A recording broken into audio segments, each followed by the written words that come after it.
Okay, we're about to start in the next minute here.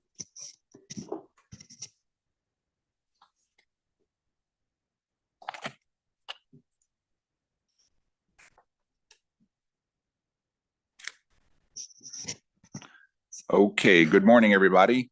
Morning.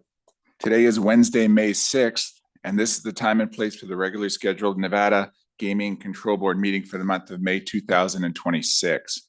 Before we get started, I would like to ask everyone to please silence their cell phones. Now, may I ask that you all rise and join me in the Pledge of Allegiance. I pledge allegiance to the flag of the United States of America and to the republic for which it stands, one nation, under God, indivisible, with liberty and justice for all. Thank you very much. Madam Secretary, has our agenda been posted in accordance with the open meeting law? Yes, it has. Very good. Thank you very much. Today, we will be covering all items noted on our May agenda. With that, Madam Secretary, please let's proceed with public comments. This item has been placed on the agenda to give the public an opportunity to comment on gaming-related matters.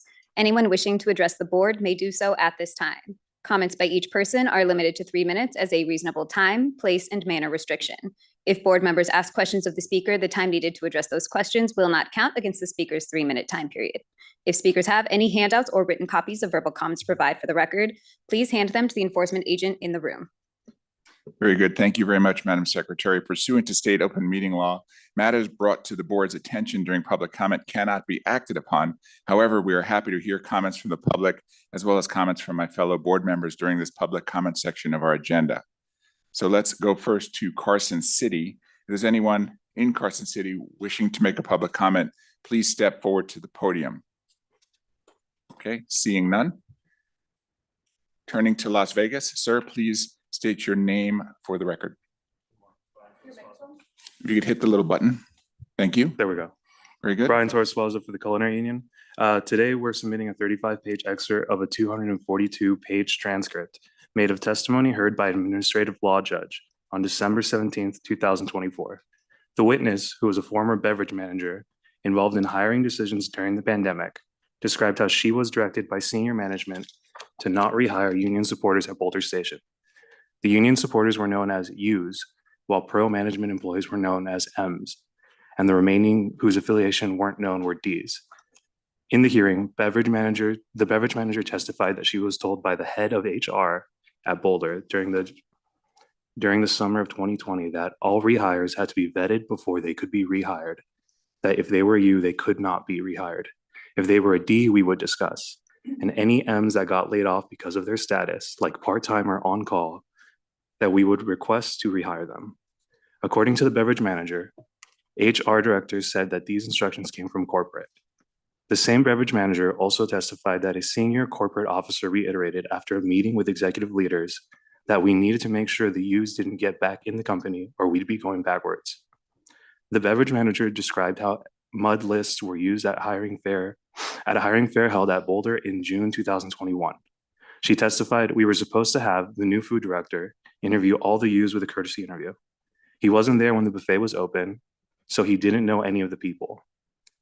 So he would just do a courtesy interview. Then the M's and the D's would be interviewed by other managers that were there to do the interviewing. Thank you very much. Please provide your comments to the enforcement agent before you leave.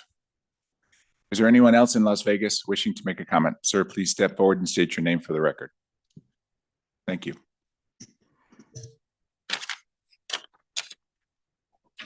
Good morning, ladies and gentlemen. My name is Casiano Corpus, spelled Casiano Corpus. I have worked at Palace Station as a casino porter for 33 years. I am a union committee leader inside Palace Station, which means I talk to my co-workers and organize them to fight for a union contract.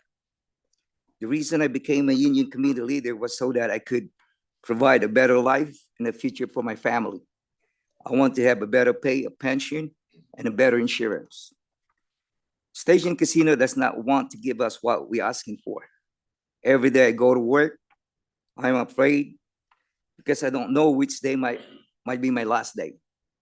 We only want station casinos to respect the daily struggle of us employees, and to sit with us at the negotiating table and sign a union contract.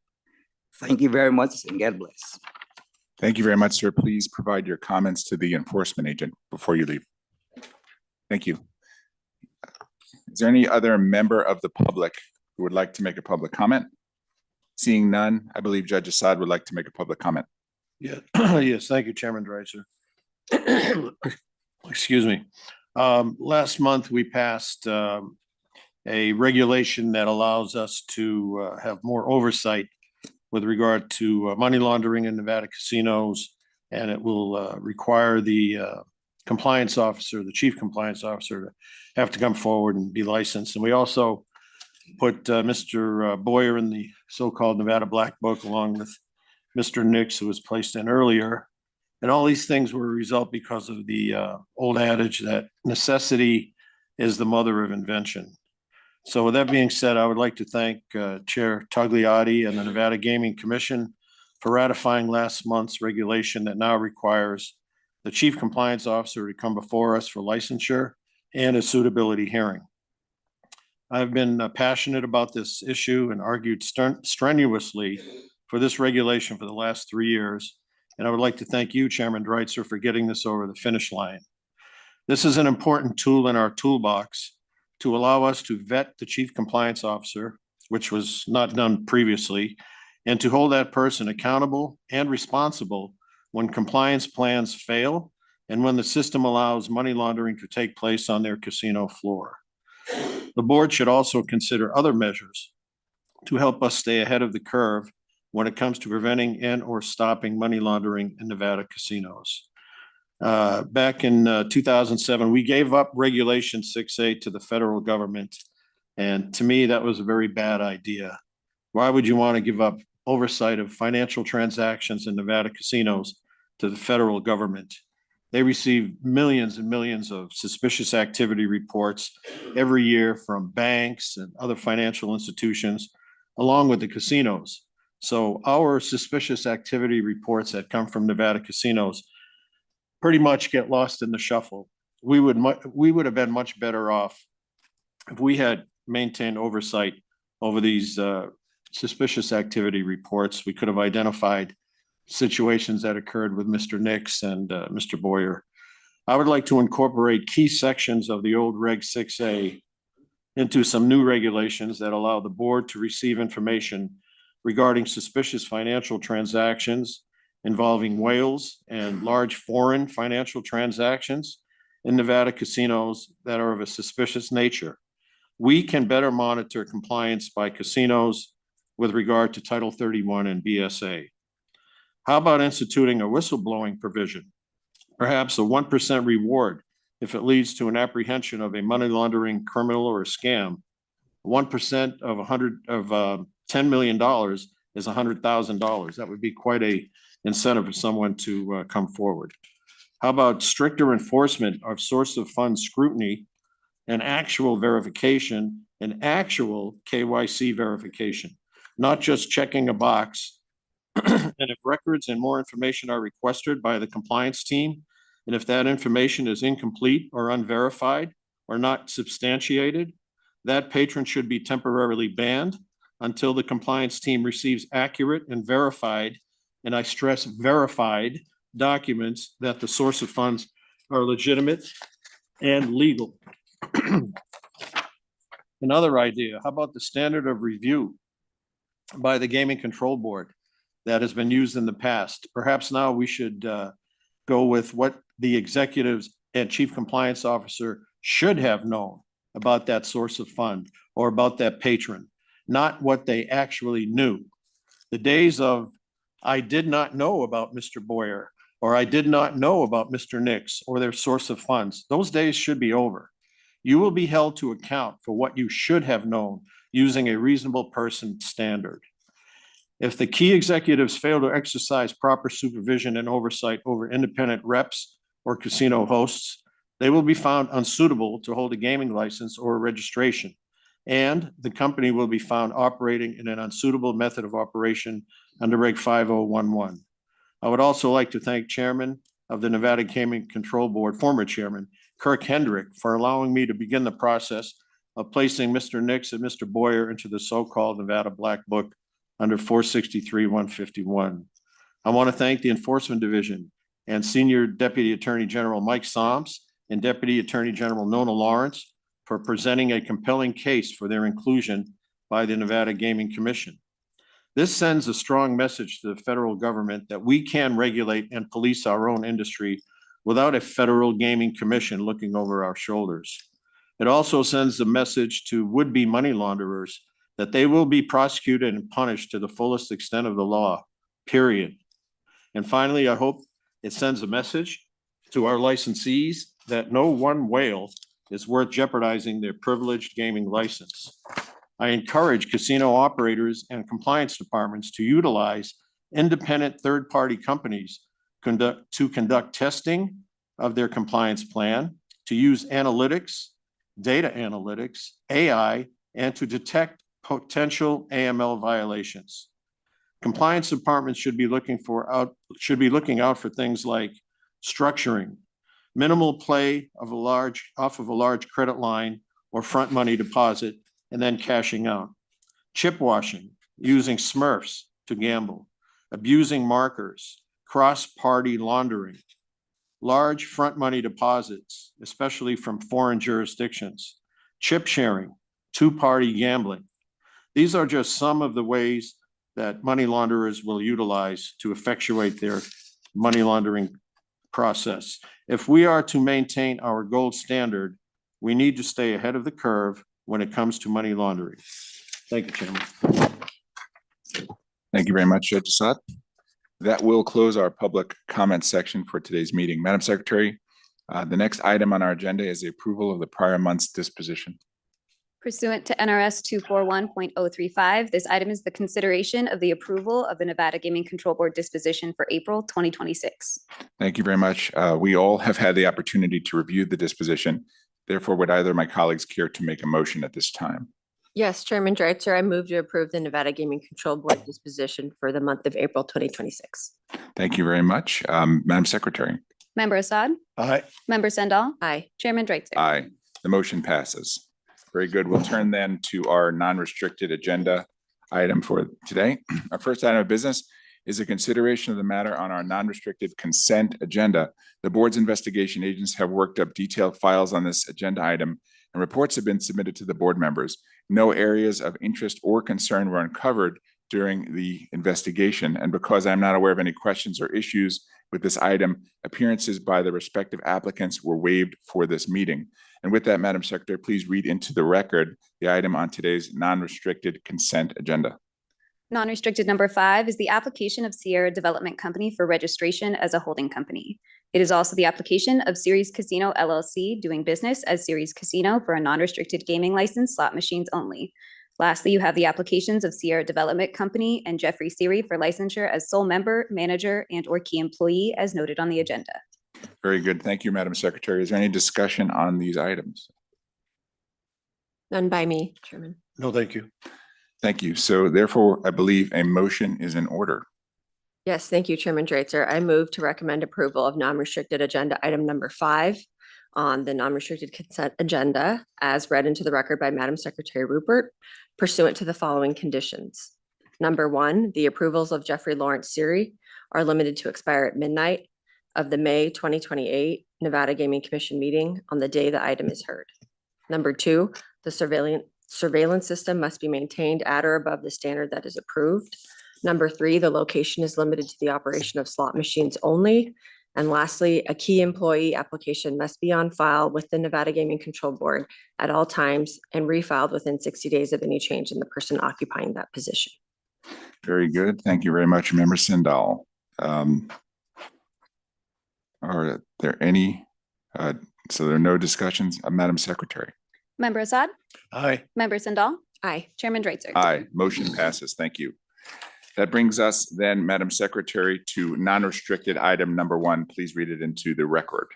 Non-restricted number 1 is the application to merge Play AGS Inc. with and into Bingo Holdings 1 LLC with Bingo Holdings 1 LLC as the surviving entity, and the application of Bingo Holdings 1 LLC for finding of suitability as the sole member and manager of AGS Capital LLC.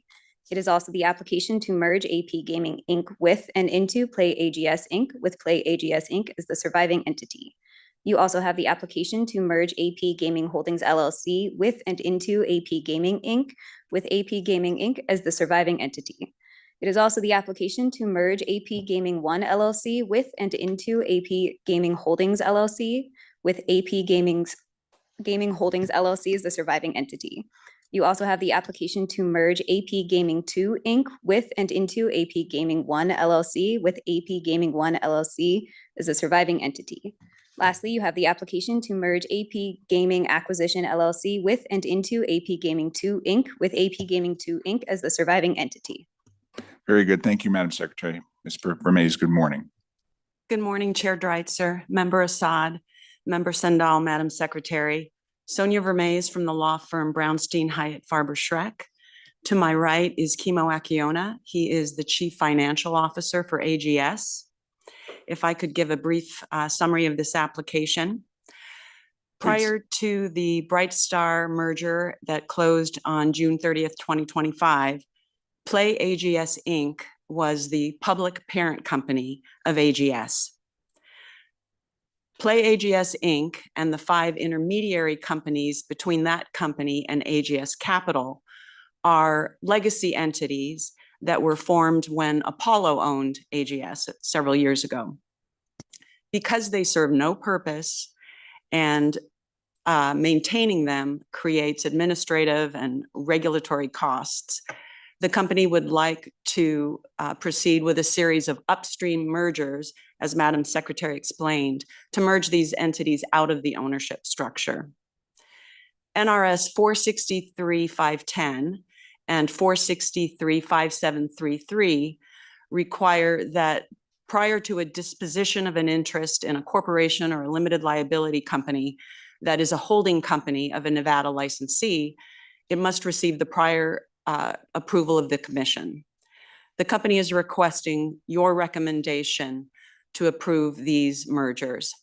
Following receipt of all regulatory approvals, those entities will be merged out. We very much appreciate the work of Special Agent Tina Logan on the investigation. She handled the merger investigation, so her familiarity with the companies and the structure made this process go extremely smoothly. And with that, we are open to questions. Thank you very much. I appreciate you being here today, Mr. Akiona. Nice to see you. And so as I understand the transaction from your explanation and certainly from the great work that Senior Agent Logan did in preparing the report, coupled with my questions were answered. So I understand this largely to be cleaning up legacy matters, right? So thank you for that. I did want to ask you, Mr. Akiona, you meaning AGS were before this board about a year ago to ask for permission to move forward with the transaction. And so I guess my first question is, how has that gone from a perspective of you're now approximately a year on, a little less than a year on from that? How has that gone for you? What was the adjustment from being public, coming back to private, and what's AGS's outlook at this point, having been through the first year of this? Yep. So good morning, Chairman Dreitzer, Member Sandal, Member Assad, and Madam Secretary. It's great to be in front of you for the first time. Yeah, I'm happy to report that, we'll say almost a year into it. Right. The Brightstar ownership has been great for us. I mean, if you look at, I think a couple of fronts, right? On the financial front, fiscal 25 marked our 5th consecutive, revenue and EBITDA growth for the company. In both of those metrics, we hit all-time records for the company. So I think on the financial front, the company's doing very well. I think momentum continues and our prospects are great in the future. I think if you look at our employment, it's another great stat for us. I mean, right now we have just over 1,000 global employees across the entire company, and that number continues to grow. I think on the other front, maybe most importantly, I think showing support for the company, we're at record levels of organic internal investment in the company. And that primarily is in our research and development group and our commercial teams. So I think, Brightstar, again, has been very supportive. They're very hands-on. I think they're great strategic thinkers. So in a lot of ways, I think they're pushing us to kind of accelerate some of the plans that we already had in the front of the company. So in summary, it's going great so far. Very busy. Very good. How many of those 1,000 employees are in Nevada? Nevada, we probably have about, let's say about 150 employees or so. And again, this is the corporate headquarters as well as a service, infrastructure here. And we continue to grow that as well. Very good. Having now experienced both, certainly the public and private, I believe you had private experience in the past back and forth, right? Yep. What can you describe some of those differences, and how do you approach the business now as a private entity as opposed to a public one? Yeah, I think, as a private entity, I think we can really look at, the plan that we had in the front of us. And I think we have different levers, so we can pull forward investment. Whereas before, I think when you're managing, you really are looking quarter to quarter, right? So you're managing as a leadership team, a long-term strategic plan, but definitely on a quarterly basis, it matters as a publicly traded company. But I think in the private environment, we can really take that plan that we had and we can really aggressively pull forward some initiatives. So when we look at expanding maybe a game studio, right, under public eyes, you might have to look at how you want to bring that studio up. Maybe there's a quarter where it doesn't make sense to accelerate some of that. But in the private environment, I think we can make those type of decisions.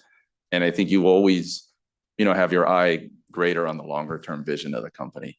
And I think, say another area like investment in infrastructure, as a publicly traded company, again, things like upgrading your IT, digital and data infrastructure at the company, those are fairly large investments. And to bring that into a quarter or two as a publicly traded company, that can really, make shareholders get a little bit nervous in the short term. But I think with private ownership or private equity or thinkers like Brightstar, we can really map it out and say, look, to be successful, not only today, but over the next 3, 4, 5 years, like we have to do this, right? Like we have to accelerate investment. In gaming, I think we have so much data available to us, whether you're operator or suppliers like we are. But how we use that data, I think on our side, has maybe been lacking a little bit. So as our company, when we look at plans that we can put into place and where we should be investing, really is like data. So we can make, better decisions as a company, whether it's looking at our, we have 23,000 leased machines across, we'll say the world, primarily US and Mexico, but we'll say the world. And managing that base, right, like really takes, we'll say data, like the best data possible to make sure that we're getting the best returns on that. And an initiative like we're currently working on now is like greatly going to help us as a company. So it's just a small example, but I think hopefully that answers your question. It does. I thank you for that. And then you referenced earlier that Brightstar is very hands-on. Can you give us a little bit more of what that looks like for you? Yeah, I mean, I think if you look at Brightstar's sort of thesis and how they operate, like they really bring forward strategic operational thinking. I think, if you look at some of the leadership at their company, one of their primary principles is, worked in the management strategy consulting realm for, over 20 years. So having somebody like that internal, basically as an owner sitting on our board is like, I want to say it's almost priceless, right? Because they're really able to be close to the company, really understand what the plans are and really push on that and question that and really help us, to think bigger than we thought we could even before, right? I mean, I've been at the company. I've had the privilege and honor to be, the CFO at the company for 11 years now, a little over 11 years. So it's great to be pushed, right? And get somebody that kind of helped you think a little bit outside, we'll say outside of the box. I'll put it in quotes, but, so I think it's great to have that type of, strategic thinking in the room with us. Was there a bit of an adjustment for them getting used to a heavily regulated privileged license environment? Yeah, I'm sure, I'll say that there's a great respect for it, and that's at the forefront. So I don't think there was much of an adjustment there. It's just an understanding that when you, want to be in gaming, regulated environment, that regulatory compliance and gaming compliance sits at the forefront. Maybe some of the nuance and adjustment would come from the specifics of our industry. Like from an outsider view, you look at a slot machine, sort of looks like a video game. It looks like a technology device, but obviously in the context of gaming, there's a lot of nuance. players are even different, right? A player that plays a video game is much different than a player that plays a slot machine that is, playing for chance. So I think there's some of that adjustments that has taken place, but they're very, we'll say, smart, great thinkers. So the adjustment happens fairly quick. Thank you. And then last area of questioning for me, reference the business opportunities. I know that I had heard from many throughout the industry that 26 was projected to be somewhat of a difficult year from the manufacturer's side. How is that? What has your experience been with respect to business and performance and outlook for the rest of the year? Yeah, I think for 26, I mean, we're still looking at growth. I think the great thing for us is, again, like when, no different than probably when Brightstar looked from the outside in to acquire AGS, last year, there's a lot of opportunity for us. I mean, we look at our history, like we were prior, very Oklahoma centric Class II company. I think if you fast forward 10 years later, we are, fully diversified. We operate in slots, tables, interactive, and each of those in different markets have different growth drivers. So I think for 26, we're looking at growth again. Will I say it's an easy period? Absolutely not. I think, as a supplier that produces hardware, you're under a lot of tremendous pressure with tariffs, inflation, the AI companies are acquiring all the chips and all of those type of things, right, that we very much need in our business to produce our machines. So there's a lot of pressure, but I think there's a lot of good growth ahead for us. It'll be a challenge, but we're up to it. Very good. Mr. Cooney, I appreciate the thoughtful responses, and I'm prepared to support this application. Member Sendall. Thank you. And it's nice. It's refreshing to hear that this transition with Brightstar coming in has been a positive. You can really work on long-term growth. One thing that I noted in the materials, and the chairman hit on some great points, and you addressed a lot of the things I wanted to ask about, is how everything was going.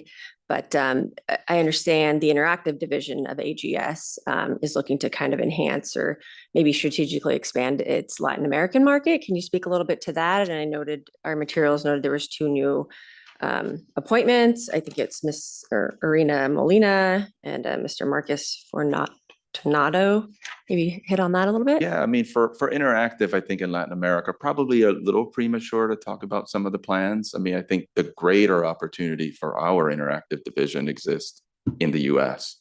Like we are probably about maybe the number 6 or so supplier to, interactive games and real money gaming. And I think if you look at the performance that we achieve on our games, we know that there's a disconnect there and there's a lot of opportunity to grow. I think your mention of Mr. Fortunato for Latin America, it's not related to interactive. That's more related to, we'll say, land-based gaming plans. Okay, gotcha. In the Brazilian market is what it. Yeah, I mean, Brazil is an interesting market, right? Like it's something that we've always wanted to be prepared for. The day that market, legalizes gaming down there in different forms. But we've been in just active planning for a while now, and Mr. Fortunato has expertise in that market, and that's why he's at our company. Well, I wish you continued success and long-term growth of the company, and that's all I had. Thank you for that. Thank you, Chairman. Thank you very much, Member Sendall. Judge Assad. Thank you, Chairman Dreitzer. Mr. May, it's always great to see you. It's been too long. You need to come around a little more often.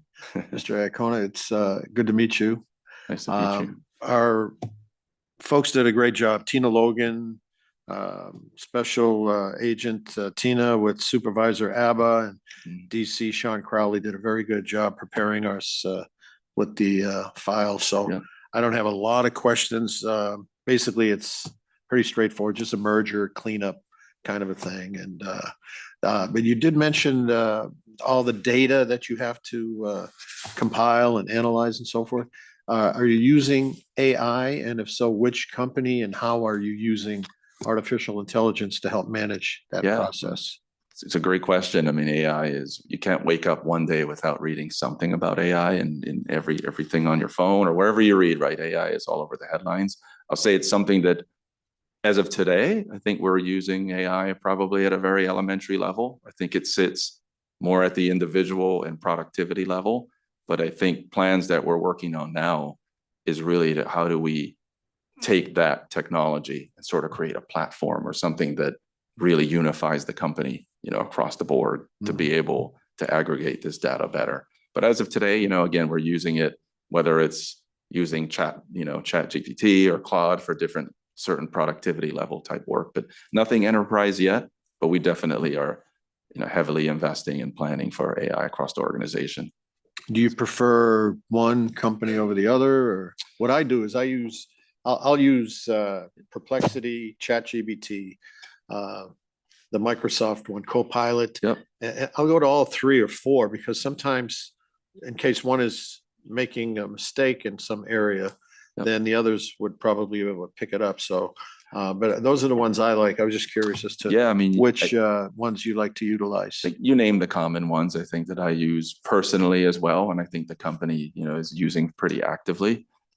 You sort of choose the one that you want based on the task that you want to do, right? Right. Some are better than others. It is always fun to challenge both of them. So I will take output from one, put it in another and have it correct itself. So, There you go. or correct each other. So, Yeah. Yeah. Great. Thank you. That's all I have. Thank you, Chairman. Thank Very you. good. Thank you, Judge Assad. With that, I believe we are in good form for a motion. Would either of my colleagues care to make one? Yes, Chairman Dreitzer, I move to recommend approval of non-restricted agenda item number 1 as read into the record by Madam Secretary Rupert. Thank you very much, Member Sendall. Madam Secretary. Member Assad, Aye. Member Sindall, Aye. Chairman Dreitzer. Aye, motion passes. Thank you very much. Thank you. Appreciate it. Very good. With that, Madam Secretary, I believe we're ready for non-restricted item number 2. Non-restricted number 2 are the applications of Graham Lee for finding of suitability as a trustee and/or beneficiary as noted on the agenda. It is also the applications of Graham J. Lee 2025 Irrevocable Trust as a holding company for licensure as a shareholder as noted on the agenda and to pledge shares as noted on the agenda. Lastly, you have the application of Urban Casinos for a transfer of interest as noted on the agenda. Thank you very much, Madam Secretary. Mr. Alonso, good morning. Good morning, Chairman Dreitzer, Judge Assad, Member Sindall, and Madam Secretary. For the record, I'm Mike Alonso, and I'm here on behalf of Gregory Lee and Graham Lee. With me today is the applicant, Graham Lee. Graham is a first-time applicant, and also with us today is Gregory Lee behind me, who's a very long-time licensee and happens to be Graham's father. So we have a couple of items on the agenda related to Graham, and I'll briefly walk the board through them. Please. First is the proposed transfer of interest involving Urban Casinos. There's does business as a Eureka Casino on Sahara Avenue. The Lee family has owned and operated that casino since, I believe, 1991, and they may have owned it even before that as a landlord. So they've been in that property and for a very long time. Greg owns 10% of that entity, and for estate planning purposes, he decided to sell that to his son. And so he'll sell the entirety of the 10% interest. It's 10% voting and 10% non-voting. It'll involve a secured promissory note and a security agreement, and that's why the pledge approval is also on the agenda. The second item is related to the Lee Family Irrevocable Trust. That is Greg Lee's trust, and that entity owns a non-voting interest in Rancho Mesquite Casino, Inc., which does business as the Eureka Hotel and Casino in Mesquite. And Graham is listed as a beneficiary there, and so we wanted to get him licensed as a beneficiary. With that, Mr. Chairman, with your permission, I'll turn it over to Graham to give you a little background about himself, and then we can take questions and walk through any other issues that we need to with the board. Mr. Alonso, thank you. That'd be very good. Mr. Lee, good morning. Good morning, Chairman, members of the board.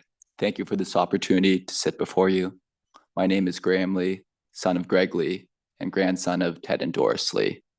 I'm extremely grateful and eager for this opportunity to acquire my father's shares in Urban Casinos. This was our family's very first property, and I'm just deeply honored to have this opportunity to continue my grandparents' legacy. I was born and raised in Las Vegas until I was 16, when I then went to boarding school in Concord, New Hampshire, called St. Paul's School. I have continued living in the Northeast, next in Providence, Rhode Island, where I graduated from Brown University in 2022 with a Bachelor of Arts in International Relations and East Asian Studies. Since then, I have lived in New York City, working most recently as a server, host, and barista at 11 Madison Park, 2017's former #1 restaurant in the world, and the only restaurant to have earned and sustained 3 Michelin stars while being 100% vegan. For the last 2 years, I've been working in a full-time role for my family, splitting time between the family office and Rancho Mesquite Casino. For the family office, I serve as an analyst supporting the real estate and investment teams, vetting potential opportunities. And then for Rancho Mesquite Casino, I serve as a project manager, supporting the CEO with our 3 ongoing developments, 2 in existing properties in Mesquite, Nevada, and Seabrook, New Hampshire, and 1 in its pre-development phase in Northern California.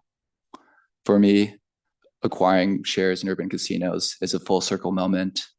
My very first job was as a busboy at the establishment's restaurant called Fat Choi that was on Guy Fieri's Diners, Drive-Ins, and Dives.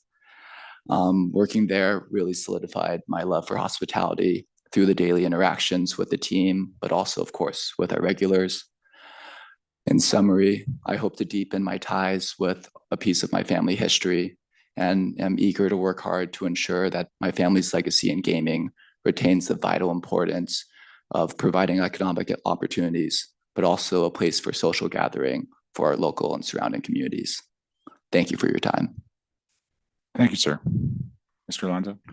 And Mr. Chairman, I think I just wanted to touch on one issue that we disclosed early on. Just for the record, the Lee Family Irrevocable Trust has the standard gaming language in it, which says you won't make any distributions to beneficiaries who aren't licensed. There was never any distributions made from Rancho Mesquite Casino Inc. into the trust. Distributions were never made on any of the shares of stock because that is, as you all know, an ESOP, employee-owned company.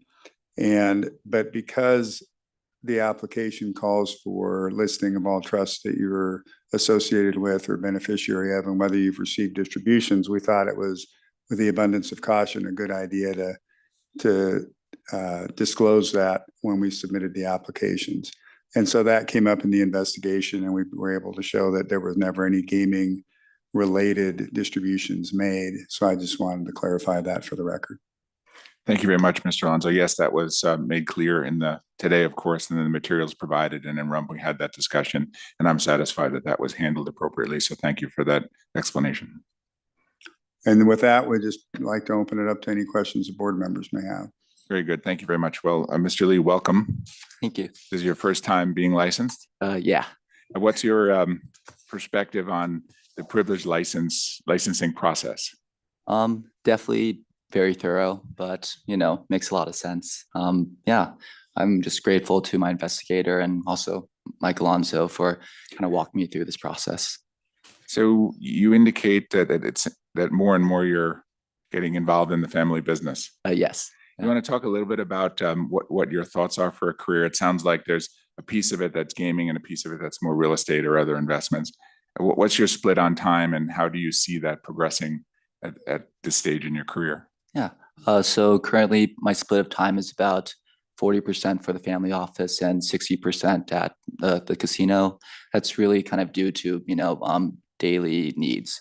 Right now, I mean, like I said, the casino has 2 ongoing kind of expansions. So I've been really grateful to really just be a part of the team and shadow our CEO, Andre Carrier, to kind of see the perspective on, how to run a business that's intentional about growing, but also protecting our employees. Like Mike mentioned, we're an ESOP. So definitely our employees, well-being is kind of at the forefront. And it's a perspective that I'm really kind of grateful to learn more about. So so far you're early in your career, but what do you like about gaming? To me, gaming is really just the amalgamation of just kind of human interaction, right? Like, of course, there's, games of chance, but it has retail, it has F&B, and it's really just kind of places for gathering. I think it's just really important just being able to provide places for people to kind of interact. My generation's definitely becoming a little bit more online, and I think it's really important to learn how to make places feel welcoming to kind of ensure that, consecutive generations want to, have in-person interactions. Would you say that within the family office that you're looking at other opportunities on a pretty active basis? It's decently active. Brokers are definitely very eager to call phone numbers. Most of the time they think I'm Greg Lee, so they're a little disappointed, but yeah, so we are looking at, properties kind of in California and Nevada. But yeah, I'm learning how truth is stretched a little bit, but I'm thankful to have a strong team that helps me focus on, the important indicators to make sure I'm seeing things correctly. So you're a young man, but you seem very mature. So I'll ask you this question.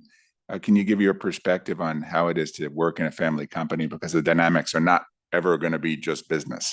Yeah, definitely a little messier. Thanksgiving meals could be contentious potentially, but I think ultimately I've kind of been preparing for this moment for my entire life. My family gave me the freedom to kind of go out after college and work at a variety of companies to make sure I'm, have different perspectives. And also it was important for me to bring something to the table and not be completely novice for the most part. But yeah, I think it's just for the most part, with each day, I kind of see different ways and different pieces of my grandparents. I remember my first week, I saw a letter that my grandfather wrote, and it was, I was kind of surprised with how, emotive that experience was. So I think ultimately I'm humbled by the extra weight that, this opportunity provides, but it's definitely added motivation to make sure I work hard. And so you intend, none of us can foresee the future. Yeah. But you would intend to remain in the family business going forward? Yes. Very good. Well, I had a number of questions which were answered, both in combination of the RUMP meeting yesterday and then the presentation here today. I appreciate your maturity, which I think is beyond your years. Thank you. And I definitely understand the motivation to do this at this time. And we look forward to watching you as you grow in your career. And I'm happy to support this application. Thank you very much. Thank you. Judge Assad. Thank you, Chairman Dreitzer. Mr. Alonso, always great to see you. Mr. Lee, good to see you. And Mr. Lee, good to see you as well. I got a little confused as I was reading the application because everywhere I read it was Lee this and Lee that. I had a little hard time keeping straight who the father was, who the son was, but I think I got it now. So yeah. How proud are you of your dad? Yeah, no, extremely. It's definitely as the last 2 years have been going, it's been nice to kind of also shadow him in some capacities and really see the impact he's had, within, Las Vegas. So definitely a lot to learn from. Yeah, it's great to hear that. And I'm sure your dad is extremely proud of you. And I'm in full support of the application as well. I don't have any questions. Very straightforward. Mr. Alonso did a great job of explaining the dynamics of it. So I want to wish you all the best. Awesome. Thank you very much. Thank you, Judge Assad. Member Sendall. Thank you. And yes, I'll echo that you're so well spoken. You're like 26 years old. Is that right? Yeah. Sorry to put your age on the record. But Almost 27. almost 27. Okay, that's why. I mean, just very, just very impressive. You noticed, or you stated, and I noticed in the file that you went to boarding school. Can you tell us a little bit what that was like and how that's kind of prepared you and made maybe your next decision to go to Brown and why you studied what you studied?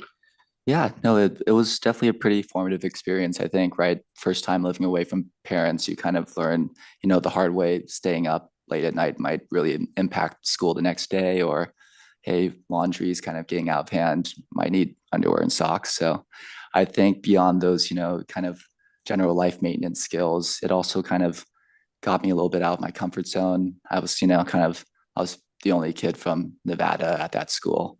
And definitely outside of the first, oh, you're from Las Vegas, what's everything like? Yeah. It was definitely a piece of pride for me. And I was happy to kind of tell people about Las Vegas, but also, everything the city has to offer. And yeah, I think it really helped solidify kind of my curiosity for the world. And then from there, you went to Brown University and you studied international relations and East Asian studies. Can you tell me about that? And then your transition into some of the jobs you had? Yeah. So I was very motivated to study Chinese in college, and international relations was a great avenue to study Chinese, but also poli-sci and econ courses. And kind of right, international relations requires you to understand maybe a different kind of perspective and really try to find maybe parallels and points of connection. And I think that ability, or at least being trained to do that, has been super helpful with my other jobs. I mean, my first job out of college was, public relations, and on surface, it might seem a little kind of strange, but juggling 5 to 6 different clients that have different voices, different goals, and also maybe different urgency levels. Definitely kind of my schooling prepared me to manage expectations, but also maybe write in different voices. That's great. So you live in New York City Mhm. currently. Do you ever see yourself as you kind of stated earlier in your responses to the chairman, getting more into the gaming industry, coming back to Nevada, or furthering maybe doing some sort of degree in hospitality or whatnot? Or can you speak to that a little bit? Yeah, yes, of course. So definitely, since I do have a lot of firm desire in, increasing my time in Las Vegas, if I could eventually work my way closer to maybe a 50-50 split, it would be something that's desirable. While I've, had the good fortune to, have some flexibility with my location, work remotely, I will acknowledge that, especially this kind of business, being in person can't be replaced. So it's definitely something I'm, thinking about as I'm kind of reaching this point in my life. I think my main goal for going to New York City was experiencing another kind of global hospitality city, but for kind of different reasons. And also it's, pretty diverse as well. So I think I just really kind of want to get thrown into the deep end and see maybe what things I was exposed to and also what things I could potentially bring back. That's great. Yeah, and on that regard, in the applications requested here today, my understanding is as a trustee and beneficiary of the 2025 Lee Trust, you're not really, are you involved in the actual gaming, making any decision making in the gaming operations? No. Okay, but it sounds like perhaps in the future that could be something you could transition to. Yes, potentially something in the future, but I definitely will, be the first one to acknowledge that I'm a little green to, maybe have too much influence. Great. No, I appreciate that. And then I guess lastly, you mentioned the Michelin star 11 Madison Park. Yeah. So are you vegan then? I was do you vegan. like vegan food? I definitely told all our guests during that time I was vegan, and I was, mostly vegan for about 80% of my meals. You can't eat too much stuff when you get off at 2 a.m., right? So, I will say that the Popeyes next to my apartment building knew me by face. I was curious. It's like, a really good vegan restaurant. You must be a vegan, probably. Yeah, well, I can speak all about all the different kinds of oils you can get from nuts and all the different, veggies that can simulate the sensation of caviar. But it's, I mean, great appreciation for it. I definitely diverse education and background. That definitely, learning. it's vegan is definitely, a segment of the population that's growing more and more. And it was a great experience to write. I think there's the expectation standard that luxury has to have, right? Like a hearty steak or, a lobster tail. And it was definitely a unique challenge to make sure you make your guests who can't eat that feel the same kind of warmth and love. Yeah, that's great. Well, thank you. You have a great, very impressive background, and your curiosity really comes out in the report and in your responses here today. So I'm happy to support your application, and I'm sure we'll continue to see your success as you continue your career, just starting your career now. So thank you very much. Very good. Thank you, Member Sindall. Mr. Alonso, anything further? I'll just wrap up, Mr. Chairman, by saying that there's a proposed condition on providing the documentation once the deal is consummated to the board, which we will do. We're satisfied with the condition. I think as your materials reflect, there was an initial sort of an appraisal of the value. There'll be a subsequent final appraisal done after hopefully we get commission approval. And then the purchase could proceed at that point, and those numbers will be filled in, and Mr. Gregley will make a decision on whether there's a down payment or any of those kinds of things, and your staff will be provided with all of that information. So very good. Thank you. And I know the record reflects a discussion of all of that, so I appreciate that. Excellent. With that, I believe we are in good form for a motion. Wonderful. Thank you, Chairman. I move to recommend approval of non-restricted agenda item number 2 as read into the record by Madam Secretary Rupert pursuant to the following condition. Copies of all executed agreements and corresponding documents must be provided to the Nevada Gaming Control Board regarding the transfer of interest in urban casinos between Gregory So Hu Lee and the 2025 Graham J. Lee Irrevocable Trust within 30 days of execution. Thank you very much, Member Sandal. Madam Secretary. Member Assad, Aye. Member Sandal, Aye. Chairman Dreitzer. Aye, motion passes. Thank you. Thank you very much. Thank you very much. Thank you, guys. Very good. Thank you. With that, Madam Secretary, please read into the record non-restricted item number 3. Non-restricted number 3 is the application of Red Rock Resorts, Inc. for amendment to order of registration.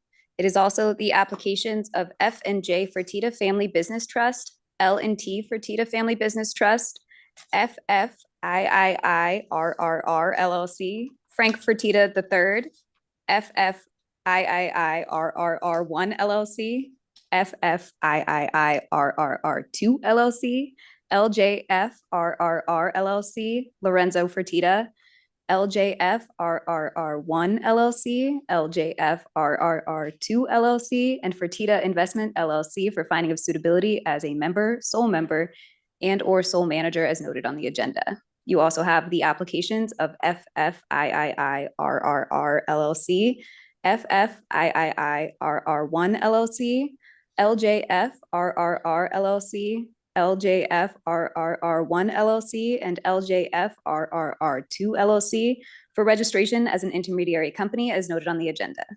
Lastly, you have the application for waivers on behalf of F&J Fertitta Family Business Trust, L&T Fertitta Family Business Trust, FFIII RRR LLC, FFIII RRR1 LLC, FFIII RRR2 LLC, LJF RRR LLC, LJF RRR1 LLC, and LJF RRR2 LLC of Nevada Revised Statute 463.5733, subsection 1, Nevada Gaming Commission Regulation 8.030, subsections 1 through 3, and Nevada Gaming Commission Regulation 15B.170 pursuant to Nevada Revised Statute 463.573, subsection 2, Nevada Gaming Commission Regulation 8.030, subsection 5, and Nevada Gaming Commission Regulation 15B.310 to allow for the continuous transfer of membership interests of Station Holdco LLC.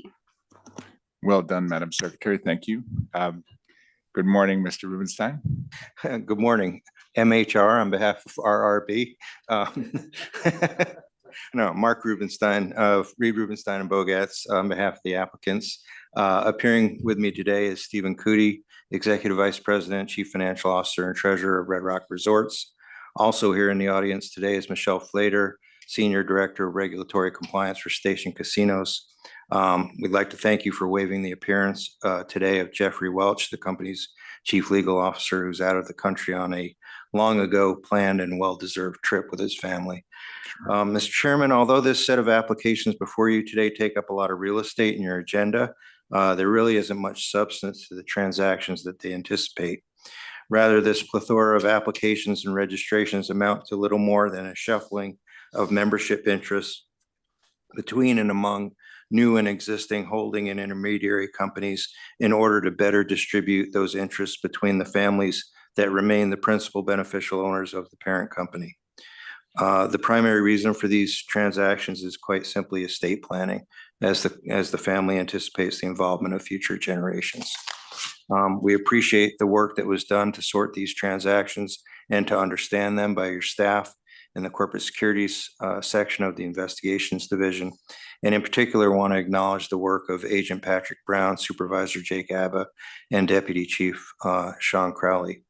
We're happy to respond to any questions you may have about the applications or the applicants.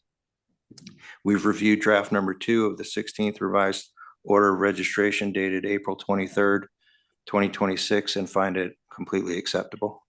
Very good. Well, thank you very much, Mr. Rubenstein and Mr. Cootie. We always appreciate you coming here.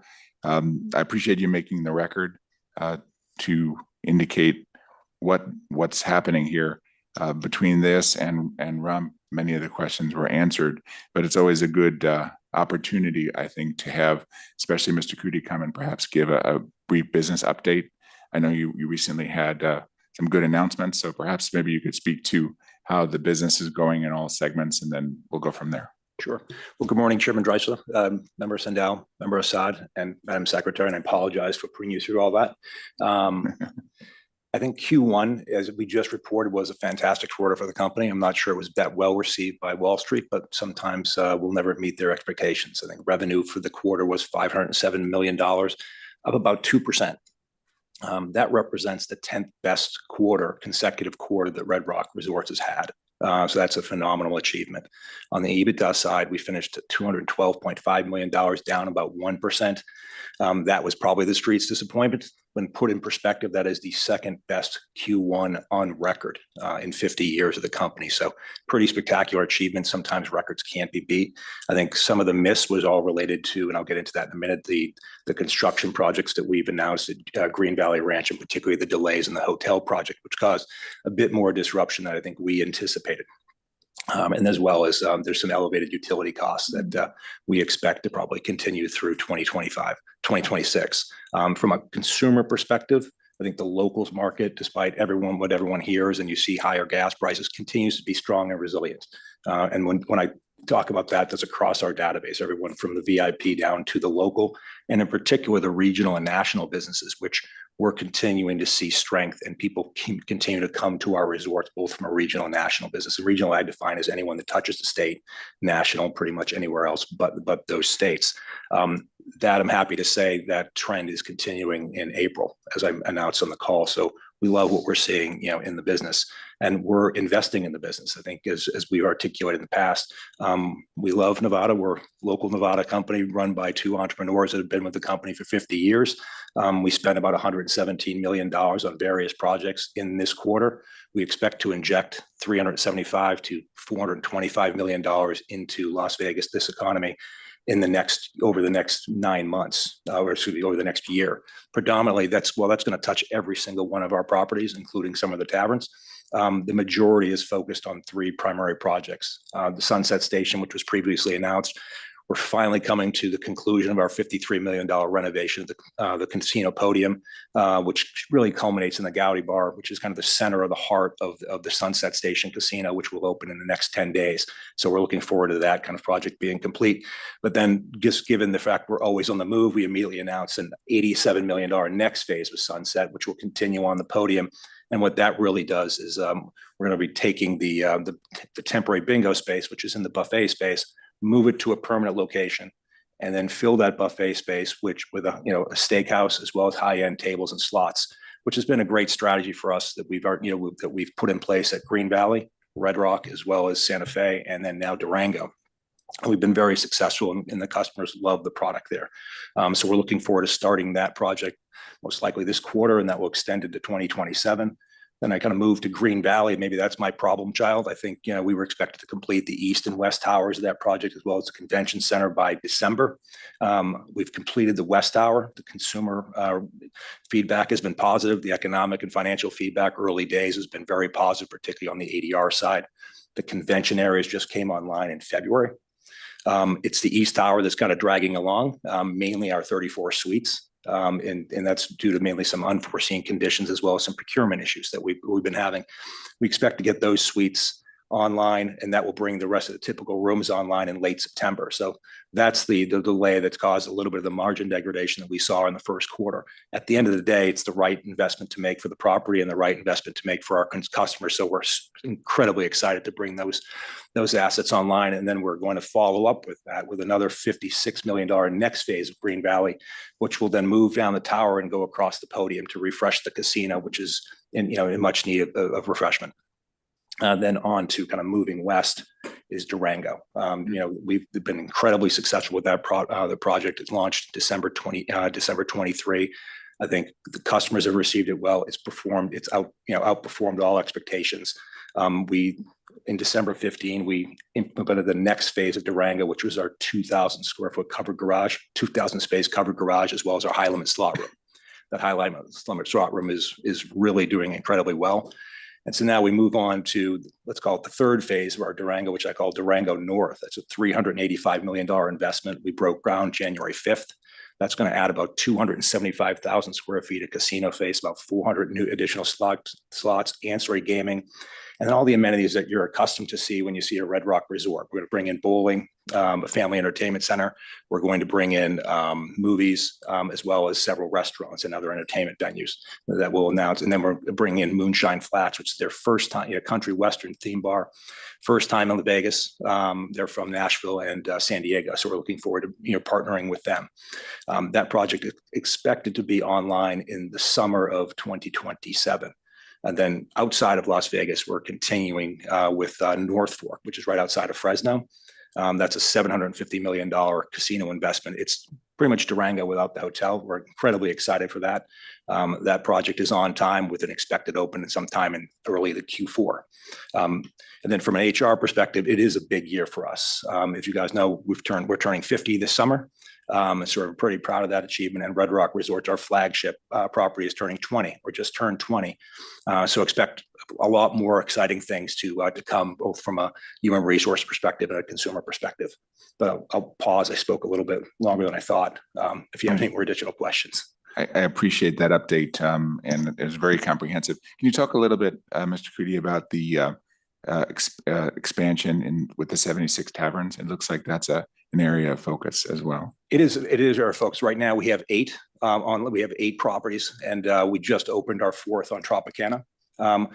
I think part of the strategy, I think this is twofold. It's really to kind of go into areas where we don't have a larger property. So you'll see 3 of our taverns are in, I think, in areas that we, I think, underpenetrated both from an asset perspective and a customer perspective. So it's really a customer gathering exercise. But so far, the 3 taverns that are online, I'm going to give some leeway to the 4th tavern because it had just opened up last week and performing really well. And so we're looking forward to bring, I think, over the next couple months, we're going to bring those next at least 3 more taverns online. And I'll note too, I went out to take a look. It seems like you're bringing some really cutting edge technology into some of the taverns and actually into all of your properties. How important is that in your strategy from the perspective of your gaming floor to make sure that you have the latest and greatest from a tech standpoint? I think it's incredibly important. I think it was interesting to hear the applicant before talk about online. We're not an online gaming company, but we do understand the customer and the customer's need for experience. And so what you saw in Durango, for example, we created a very immersive sportsbook. Sportsbooks we view as kind of the heart of the casino.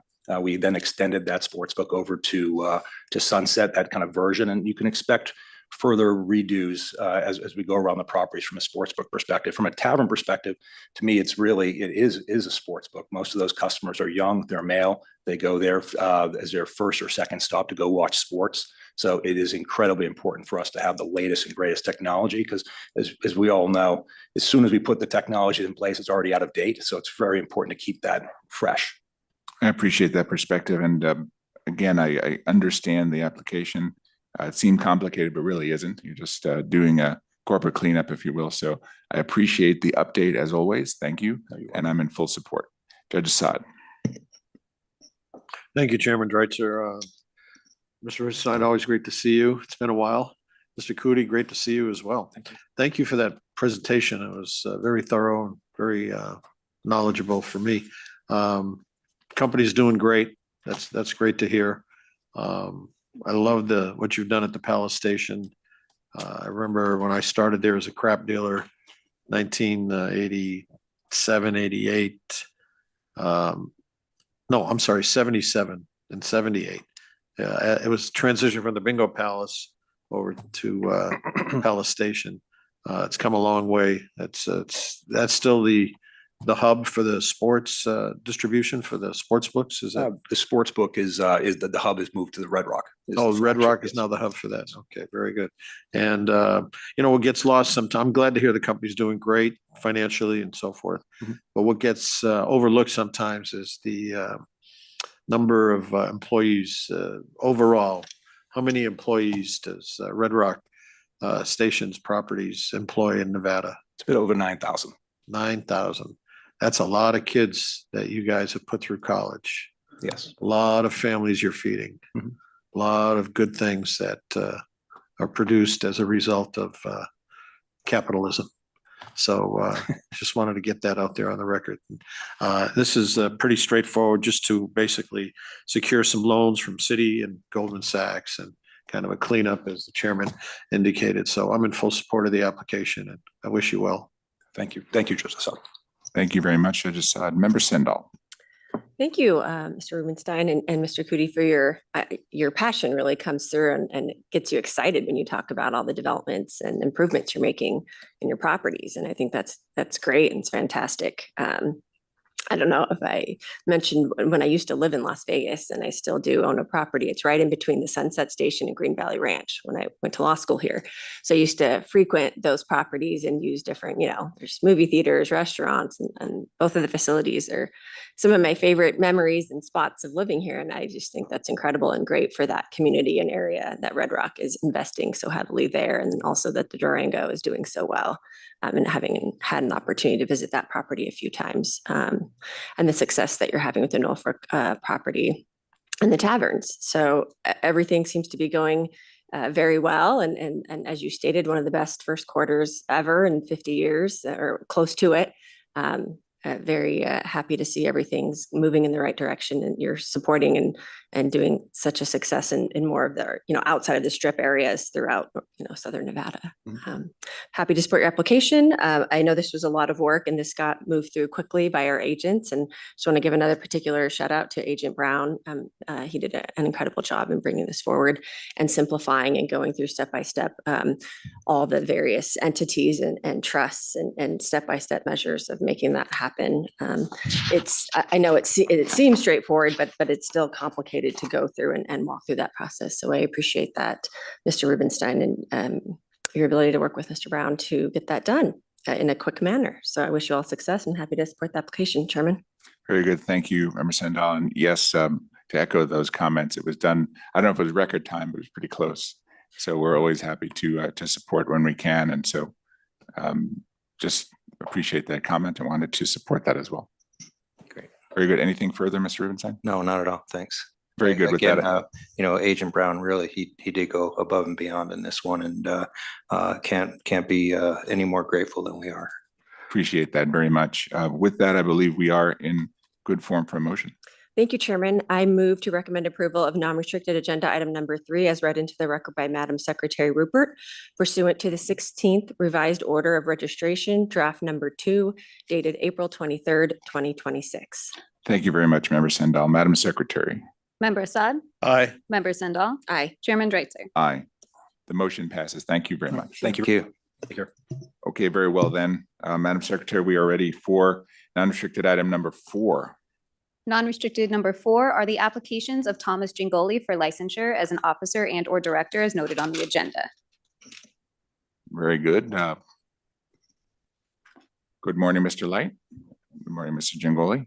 Good morning, Chair Dreitzer, Judge Assad, Member Sendall, Madam Secretary.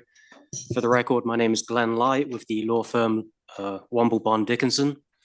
I'm accompanied at the podium by the applicant, Tom Gingoli, and also in attendance is Laurie Oak, who is the Senior Vice President of Regulatory Compliance and Chief Compliance Officer for Konami Gaming, Inc. As the agenda shows, Mr. Gingoli has applied for licensing as a director of Konami Australia and an officer of Konami Gaming. To begin, we would like to thank Agent Tiemann and Special Agent Peters for their work during this investigation. As your records will show, Mr. Gingoli has been involved in the gaming industry for approximately 40 years and is a long-standing licensee in Nevada. He started as an agent for the New Jersey Division of Gaming Enforcement and subsequently graduated from UNLV's College of Hotel and Administration with a Master's of Science in Hotel Administration. For the past 23 years, Mr. Gingoli has held various roles at Konami, and today he oversees operations for both Konami Australia and Konami Gaming. In his limited spare time, Mr. Gingoli is devoted to the betterment of the gaming industry. Among other things, he actively supports UNLV. He previously served as the Board of Trustees for the UNLV Foundation, as well as Board of Advisors for the Hotel College and Boyd School of Law. He is an officer of the Association of Gaming Equipment Manufacturers and has previously served as a director of the National Center for Problem Gambling and the Nevada Council on Problem Gambling. With your permission, Mr. Gingoli will make a brief presentation, and then we'll be happy to answer any questions that you may have. Very good, Mr. Light. Thank you. Mr. Gingoli, good morning. Good morning, Chair. Sorry, Chair Dreitzer, Judge Assad, Member Sandal, Madam Secretary. For the record, my name is Thomas Gingoli. I serve as Managing Director of Konami Australia Pty Limited, as well as President, Chief Operating Officer, Secretary, Treasurer, and Director of Konami Gaming, Inc. As Glenn mentioned, I joined Konami in 2003 and have held various leadership roles throughout my tenure. None more rewarding or important as my original position as Director of Compliance. When I was hired by our then COO, Steve Sutherland, our company adhered to a motto, compliance before commerce. It was more than just a tagline, I can tell you, and it's something how we operated then and still operate today.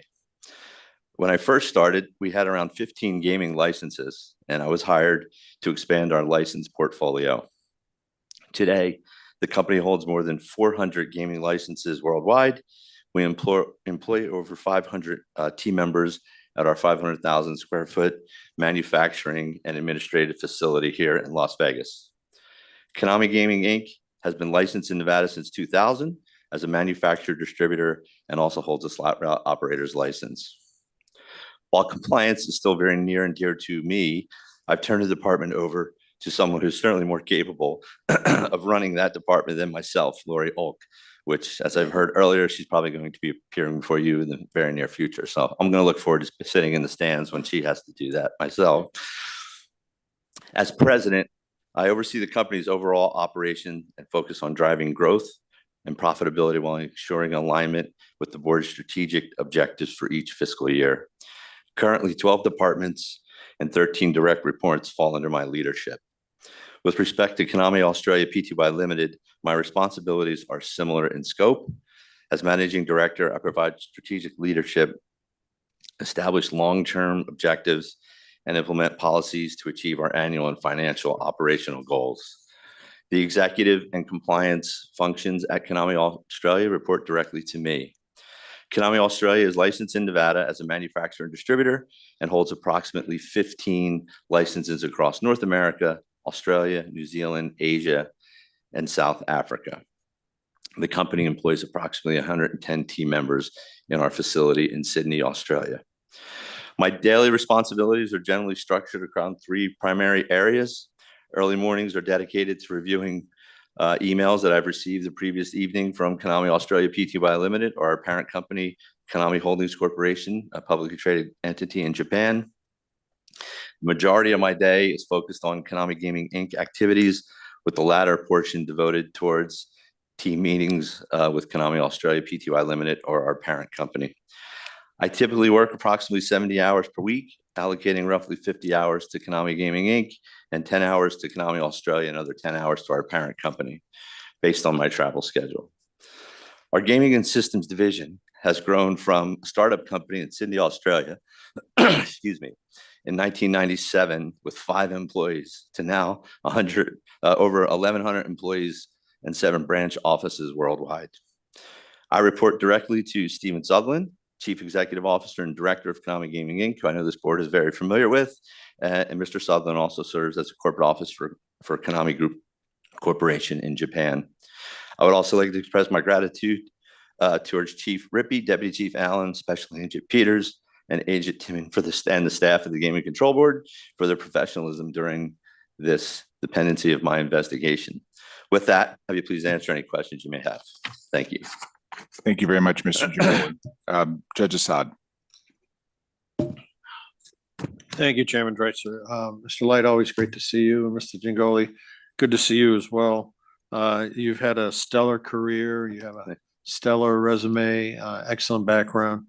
You employ a lot of people. You've done wonderful things for the state of Nevada and our citizens, and we thank you for that. So as I was going through the materials here, I was just, I met your wife, and I'm just wondering how you were able to marry up. You know, she was going to attend the hearing today. All the years she's been in the gaming industry, she's never been in. I think she might be watching, so she'll appreciate you said that. Yeah, she's been great. We met several years ago when she was working for Elaine Wynn. We had a mutual friend who introduced us, and yeah, it's been probably the best thing that ever happened to me. I didn't have any children of my own, so she had 2 children through marriage. So it's been a great life experience, and it's been a great ride with her to go through this process. Well, you're lucky to have her. Yeah, thank you. I'll make sure she knows that. Also, I noticed there from 2004 to 2014, that 10-year period, you were a single person, single man. Mhm. And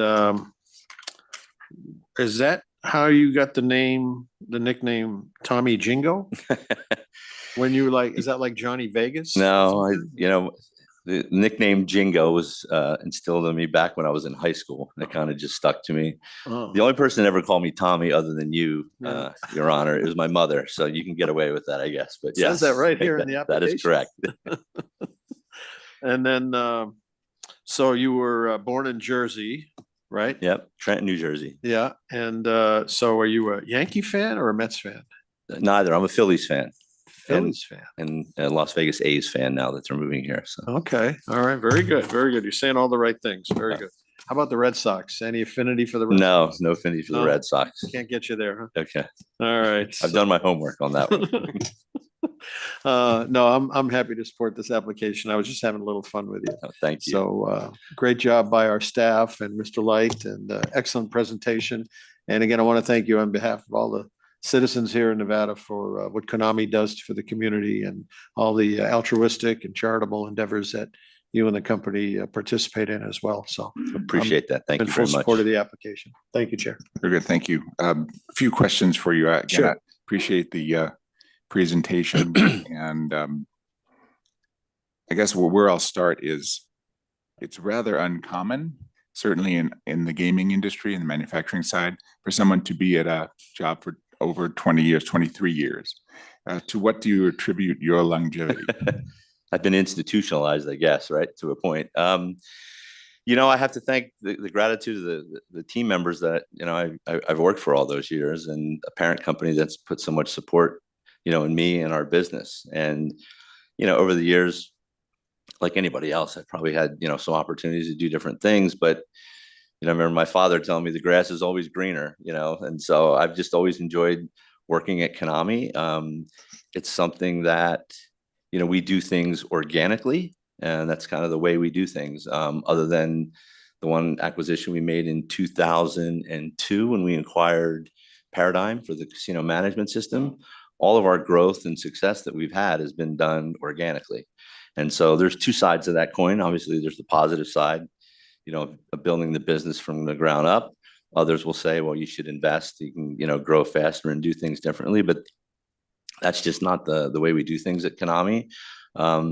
So yeah, I really attribute it, Chairman, to the people that I've worked with, the people that I've been around. And, it's not just me. Mr. Sutherland has been at the company longer than I have. He's been there probably 25 or 26 years.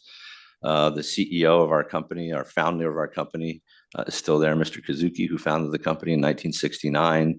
Our president has been there, for 30 years. So it's really a family type atmosphere. And I think if you went through and saw the longevity of a lot of the team members that we have at the company, it's relatively unique in our industry, to your point, that we do have a lot of team members that have been there 10, 15 plus years, which I think is really a tribute to the company that we've built over the years. Very good. You mentioned, Mr. Gingoli, the systems business. I know. Yeah. I'll note that you recently celebrated your 150,000th connection. Yes, we had a kind of a picnic barbecue, which you say, in our parking lot. The way we describe a connection, so if you take a restricted location that has 15 machines, that's 15 connections. If you take, a strip property, I don't want to leave anybody out, but like, Fontainebleau, where we have our system, or Resorts World, 2,000 machines, that's 2,000 connections. 4 years ago, we had 50,000 connections. And then this past week, we just celebrated 150,000 connections. So that's amazing amount of growth. And, when you look at the industry as a whole, there's not a lot of expansion going on in the last 4 years, and not been a lot of new casinos being built. we've, grown by having, a really good product and, taking business away from our competitors. That's how the business has grown. And that was a significant accomplishment for us to hit that $150,000 milestone. And so we had a food truck, a bunch of food trucks come in and ice cream and did kind of a celebration, gave out T-shirts. And it was really a nice way to celebrate what the systems business has meant to the company through all these years. How would you describe the difference in approach and sales cycle from systems versus devices? Certainly a much longer sales cycle on the system side, right? That's, building trust, building a relationship with somebody. Somebody doesn't just wake up one day and say, we're going to switch our system. We're frustrated with this. We're moving forward. Can you do this? It takes time, right? It takes amount of trust. It takes the company's, ability to come in and meet with us over time to do training, because obviously they have a staff, whether, again, if it's a small standalone casino or a big corporate company, it takes them time to learn how to do things differently. Every system operates a little bit differently. At the end of the day, it all gets to the same point. It all gets to the reporting. It all does the marketing the same. It's just how the system operates is a little bit different. So when an operator has made that decision to do that, you really have to get buy-in, not from the person who's making the decision, but all the individuals that are working throughout the organization. And that it cultivates time to do that. And so, our team does a really good job of building that trust over time. And maybe somebody's not looking for a system today, but they still meet with them, they still entertain them. So when the time comes that they are frustrated or they want to make a change, or they have to do an upgrade with one of our competitors, they sit down and want to have a conversation. So the flip side of that, as you know, I can talk a little bit about, we have some really good machines right now, really good games called our Solstice cabinet, and they fly out of the door, and so it's definitely a completely different cycle. And but it's fun. I enjoy dealing with both sides of it, because you're dealing with really different people at the property levels or at the corporate level when you're dealing with a transaction involving a system or a transaction in selling product. I asked the question earlier of Mr. Acciona, what's your view of 26 now that we're almost halfway through it, and what are the prospects for the remainder of the year? So last year was a transition year for us. We were moving from a product we called the Dimension series into Solstice. So I'm very bullish on 2026 for us. Our numbers have been really strong with the product that we've released. There's certain market conditions, obviously, that we have to track. Tariffs was certainly a real thing for us, inflation, costs. But the one thing, as you well know, and I think this board is well aware, that if you have good product, regardless of what the economy is doing, it's going to find its way onto a casino floor, whether that's a straight sale, it might be a participation, it might be a daily fee. If you have product that's going to make an operator money and it's performing across many different verticals, it's going to make it on the floor. And I feel really, really good about where our company is at going, into 2026 and further. Very good. I was going to ask you about your compliance philosophy, but you stated it earlier, and I know you have a career that's rooted in compliance. That was your first job, essentially, right? Yes, I started as an agent in the Division of Gaming Enforcement in New Jersey. It's a funny story. I didn't know much about it. My father had a connection there, and I thought I was going to work for a company that was stocking the ponds and streams with fish as a gaming enforcement. I had no idea it had to do with the gaming industry. I was 20 years old in college, and that's how I did get started. And again, it's more than just a motto. We're certainly not perfect. I don't sit here and say that we are perfect when it comes to that, but I think as a company, we do a really good job of reporting and self-reporting and working with your agency as things come up, because they do. But I think we've done a really good job, prior to me even coming there, and then my tenure, and then I know it's in great hands with Ms. Alt moving forward. But it's a key part of, our business. I mean, I say this, other than our team members, which I consider our most important portion asset as a company, our second most important thing is our gaming licenses. We can have the best product in the world. If we can't, get a license, or we have issues and you can't sell it, doesn't do us a whole heck of a lot of good. So, right behind our team members, it's very important to us. I appreciate you saying that, and I know that words are one thing, but you have walked the walk and talked the talk all the way through your career. I know that you have been a key part of the gaming industry and the fabric of it, from the perspective of being a participant, but also participating in the gaming community. Yeah. So we appreciate that. You want to talk a little bit about your work with AGEM and other? Yeah, I mean, communities? that's if you went back and looked at the original licensing hearing when Mr. Kazuki, our chairman and founder, was here, that was a very important thing that he said, that our company, as we grow, we're going to establish roots, in the community. And we have. I think we've done a really good job as a company doing that. UNLV has certainly been a large benefactor of our company for that, but there's other charities that we've supported. And when it comes to getting involved in the industry, obviously AGEM, I've been involved in since the day I started. Association of Gaming Equipment Manufacturers, we have 155 members worldwide now, primarily of slot manufacturers and companies and vendors that supply to the industry. It's it's important. Darren Dorsey is our CEO, kind of leads that, and we're out there on the forefront of initially it was kind of a marketing organization, and now we're looking at different areas where it can help our organization grow. So we're big proponents of legalized gaming markets throughout the U.S. And if sometimes some of our customers don't like to hear that, but if it's a legal market and it's regulated, we feel we have to move toward that. And so our organization has really adjusted in supporting those markets, and other areas where we're not so supportive, like prediction markets and things that this board has been very clear about, that we are not supportive of those areas because it's not beneficial we don't feel it's beneficial to the industry. Very good. And then maybe a little bit about your UNLV involvement. Yeah, I went to grad school there, graduated in 1996, got my master's degree, as Mr. Light said. And then, we've always felt that as an organization, it was important to have a local university to recruit from. And so we've supported that a great deal. We were one of the 8 pillars of the hotel school. We gave a significant amount of money to that, or one of the naming rights under it used to be the Harrah College, now it's the hotel school.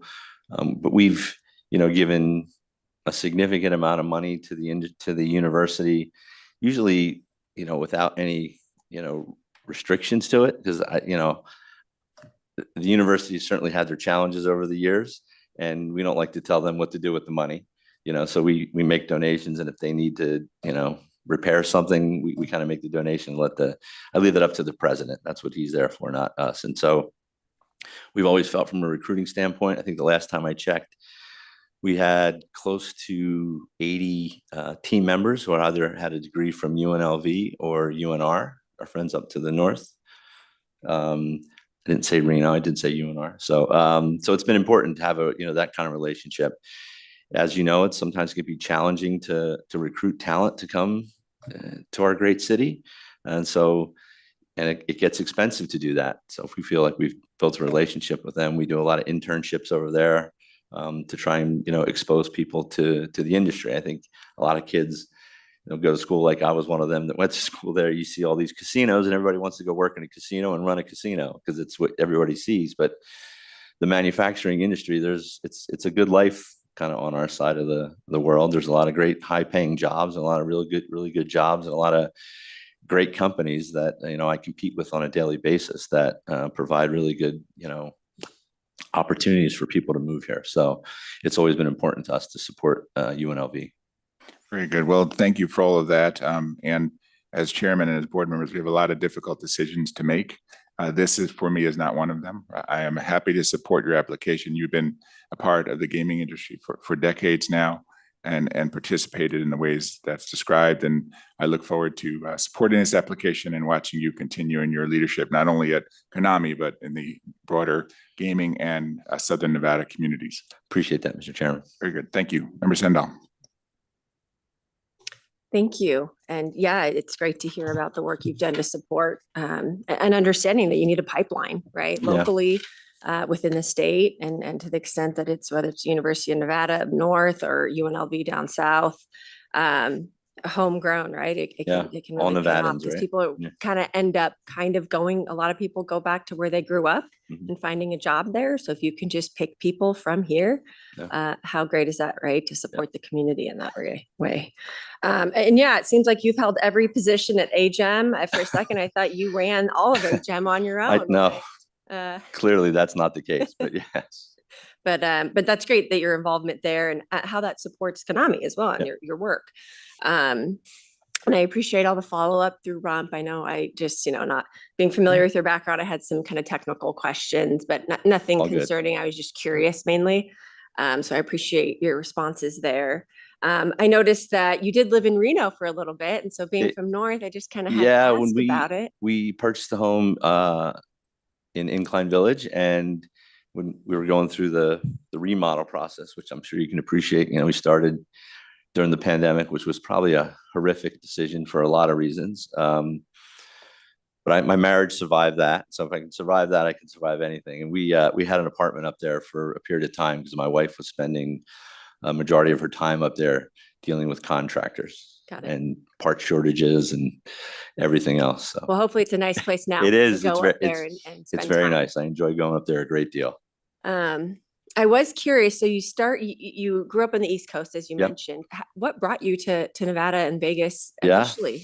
funny story. There was two gentlemen, Shannon Bybee and Dennis Gomes, both of us who are no longer with us, but both worked for Steve Wynn back in the day. Mr. Gomes actually worked at the Gaming Control Board initially, and I was doing their background investigation. I was an agent doing their background investigation. And just kind of saw both had these paths of going from the private sector or from the government side to the public side. And I'd ask questions, and there was a 2-year cooling off period. So for my 2-year cooling off period, I went to UNLV to grad school. And my intention was always to go back and work in the gaming industry in Atlantic City. But I came out here and never left, and started my first job out of UNLV was working at Station Casinos. Right, I saw that. And then, so how did you go from stations and then really kind of finding a home and staying at and Konami? so I was always intrigued by the manufacturing side of the business because I just thought it was, being in compliance at the time, I thought it was a lot more interesting dealing with regulators all over the world. And our lawyer was a gentleman by the name of Tony Cabot, who I think some of you are very familiar with. And at the time, Konami was going kind of through a bit of a transition, and they were looking for a compliance person. Tony represented Konami back in the day, and was one who brought, I think, Glenn into the industry as well. And he made a recommendation. I went over and interviewed with Mr. Sutherland and at the time Satoshi Sakamoto, who was our president. And that's how I ended up at Konami. They were literally a half a mile down the road from where my office was at the time. And that was in, I think, June of 2003, and I've been there ever since. Yeah, I thought it was just really interesting. And you came there as director of compliance and legal administration and really just sort of blossomed and worked your way up all the way through the years. It's a good way to learn the business, being in the compliance side. I tell people that all the time, because you really have to learn at those times, right? You're filling out all the gaming applications. You really have to know every aspect of the company to sit in front of a board like this or other regulators. I spent a lot of time traveling back in those days. Probably 60% of my time was on the road with regulators and jurisdictions. It was really interesting because we had a strategic plan. We were trying to figure out the best jurisdictions to go to that we could get licensed in a quicker and timely manner and sell product to generate revenue. Because I'm sure you can appreciate in those early days, we were not making any money the first few years I started there. And getting the company licensed in all those jurisdictions was extremely expensive just because our parent company being a Japanese company and all the applications that they had to file there and all the translations that we had to go through and legal fees, it was a very, very expensive process in the first several years. Well, and as you mentioned, I think in your affirmative presentation, I mean, now the company has hundreds of licenses throughout the world. You're licensed, I understand. You've been once licensed here in Nevada before. So happy to support your application, but I have to kind of ask as the last question, you do have a very full schedule. But but I understand you have a low golf handicap. So how do you manage that? And can you tell me your secret? Yeah, I try and sneak out when I play a lot of golf with customers, so that keeps me active on the golf course a bit. But yeah, I'd probably be a lot better, but I enjoy that. It's something it's always been a passion of mine. I've been involved in sports forever, so can't play basketball anymore because I'll end up going out on a stretcher probably. So I do enjoy going out. Well, playing hopefully it's a good stress relief for you, right? It is good stress relief, and I'm sure you appreciate the Japanese are very fond of golf too. So there's some of that tied into it. Right. No, when I was a kid, that's how I got into golf. I was playing softball. My dad worked for a Japanese-owned engineering company, and he would take clients out to play golf, and I got to tag along. So yeah, it's pretty common in our industry for sure. Well, I'm happy to support your application. I Thank appreciate you. Nice that. to chat with you and learn more about what you do, and wish you all the success at Konami. Thank you. Thank you, Chairman. Very good. Thank you, Member Sandal. Mr. Light, anything further? Only that I didn't receive an invite to the picnic with the food trucks and ice cream. But Neither did other than we. that- We didn't Yeah. get one either, so. Next time, but was there free parking? There was free parking. Very good. I believe. If I invite Mr. Light, he would charge me, his hourly rate's not cheap. So it would have cost me money to have him there. Fair enough. With that, I believe we're ready for a motion. Wonderful. Thank you, Chairman. I move to recommend approval of non-restricted agenda item number 4 as read into the record by Madam Secretary Rupert. Thank you very much, Member Sandal. Madam Secretary. Member Assad? Aye. Member Sandal? Aye. Chairman Dreitzer? Aye, motion passes. Thank you very much. Thank you. Have a good day. Congratulations. Very good. With that, Madam Secretary, let's move to non-restricted item number 6. Non-restricted number 6 are the applications of Vanguard Capital Management LLC and Vanguard Portfolio Management LLC for a waiver as an institutional investor of the requirements of Nevada Revised Statute 463.643 subsection 4 pursuant to Nevada Gaming Commission Regulations 16.010 subsection 14 and 16.430 subsection 1 as the beneficial owner of voting securities of a publicly traded corporation registered with the Nevada Gaming Commission, and for a waiver of the time limitation of commission action effectiveness in Nevada Gaming Commission Regulation 4.080 to acquire beneficial ownership of up to 25% of the voting securities of publicly traded corporations registered with the Nevada Gaming Commission. Thank you, Madam Secretary. Good morning still, Mr. McGinnis. Good morning, Chair Dreitzer, Member Assad, Member Sandal, Madam Secretary. For the record, Sean McGinnis with Greenberg Traurig on behalf of Vanguard, the Vanguard Group and the 2 Vanguard wholly owned subsidiaries that are part of this application. On Zoom, we should be joined by Laura Marianos, who's with Vanguard Capital Management, and John Shadle, who's with Vanguard Portfolio Management, as well as Paul Scott, who's in-house counsel for the Vanguard Group. We appreciate the Zoom waiver of appearance for this matter. As you know, the Vanguard Group currently does have an existing institutional investor waiver. This application pertains to 2 new wholly owned subsidiaries formed by the Vanguard Group and that they filed with the Securities and Exchange Commission to be wholly owned separate entities that would not necessarily have their holdings aggregated together per SEC requirements. And if it's acceptable to you, we have an affirmative presentation in order to get all the items on the record for both the entities, both Vanguard Capital Management and Vanguard Portfolio Management, so we can have a clear record about why they do qualify as an institutional investor in Nevada and why a waiver is appropriate for each of those entities. Yes, Mr. Guinness, we would appreciate you making that record now, so that'd be fine. Please proceed. Perfect. Well, I'll turn it over to Laura. She can Thank you start so for much. us. Hello, welcome. Good morning. Thank you. My name is Laura Marianos, and I'm Vice President of Vanguard Capital Management LLC, which I will refer to as VCM. VCM is a limited liability company and a wholly owned subsidiary of the Vanguard Group, Inc. VCM was established in 2025 to provide investment advisory services to certain Vanguard funds and began operations in 2026. I'm grateful for the opportunity to testify before you today to seek approval of a waiver for VCM as an institutional investor and of certain NGC regulations.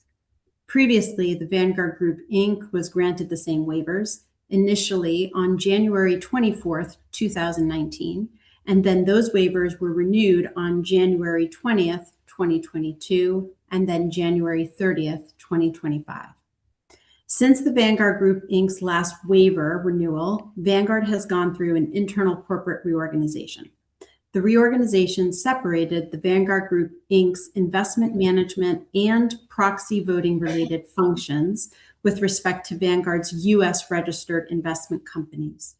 As a result of our reorganization, the Vanguard Group Inc. no longer exercises day-to-day portfolio management responsibilities for any of the Vanguard funds, which means it no longer makes decisions about whether to buy and sell securities, and it also no longer is responsible for proxy voting related functions for Vanguard funds. Instead, VCM is now responsible for those activities for certain Vanguard funds. I will first discuss the internal corporate reorganization, and then we'll go into detail on VCM's investment approach and how VCM manages proxy voting for the VCM advised funds. Recently, Vanguard established 2 new wholly owned investment advisors, VCM and Vanguard Portfolio Management, which my colleague John Shadle will speak to following my testimony.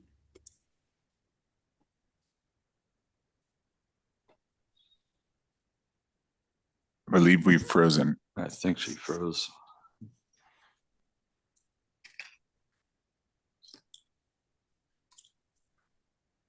If it doesn't unfreeze, I actually do have her affirmative presentation. I could continue reading it into the record if that would be.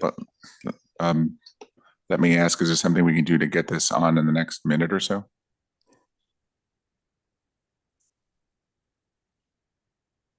Do we, Mr. McGinnis, have the ability to reach out to her to let her know that she's talking to nobody? Potentially? There we go. I will let. Perhaps have her dial back in. Yeah.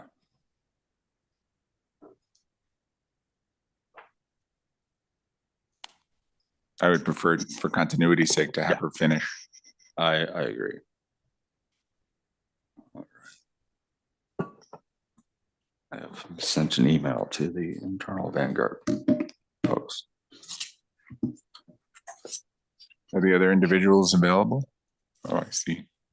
We got Paul Scott's the general counsel.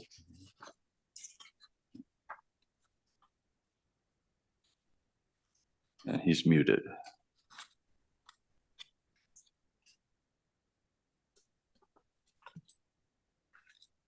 Can we have Ms. Marianos dial back in? Yeah, I've requested that. They've just asked, they've just asked her to dial back in, so. Thank you. Just give it a moment.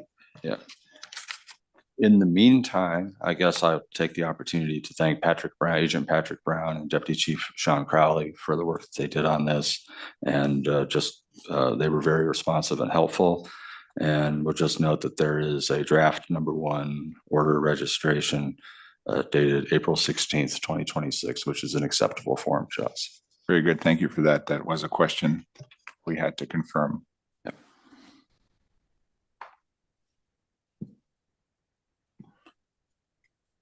Maybe what we can do then is switch to Mr. Shadle, if he's available, to speak about the other portfolio, and then circle back to Ms. Marianos at the conclusion of Mr. Shadle's presentation. How's that? Yep. We could do that. John, are you available? I am available, and thank you. We apologize for the lack of connectivity. We have a chat going on the side. Laura is trying to get reconnected. My testimony is intended to build off of her, so it may have a little bit of non sequitur to it, but I'm happy to move forward if you would like me to move forward.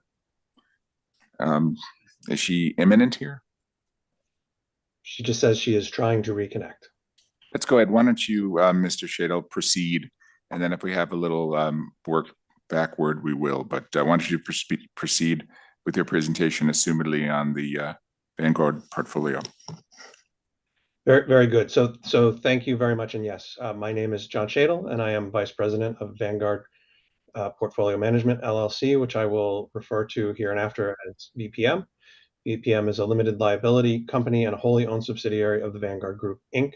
VPM was established in 2025 to provide investment advisory services to certain US-based Vanguard funds, and it began its operations in 2026.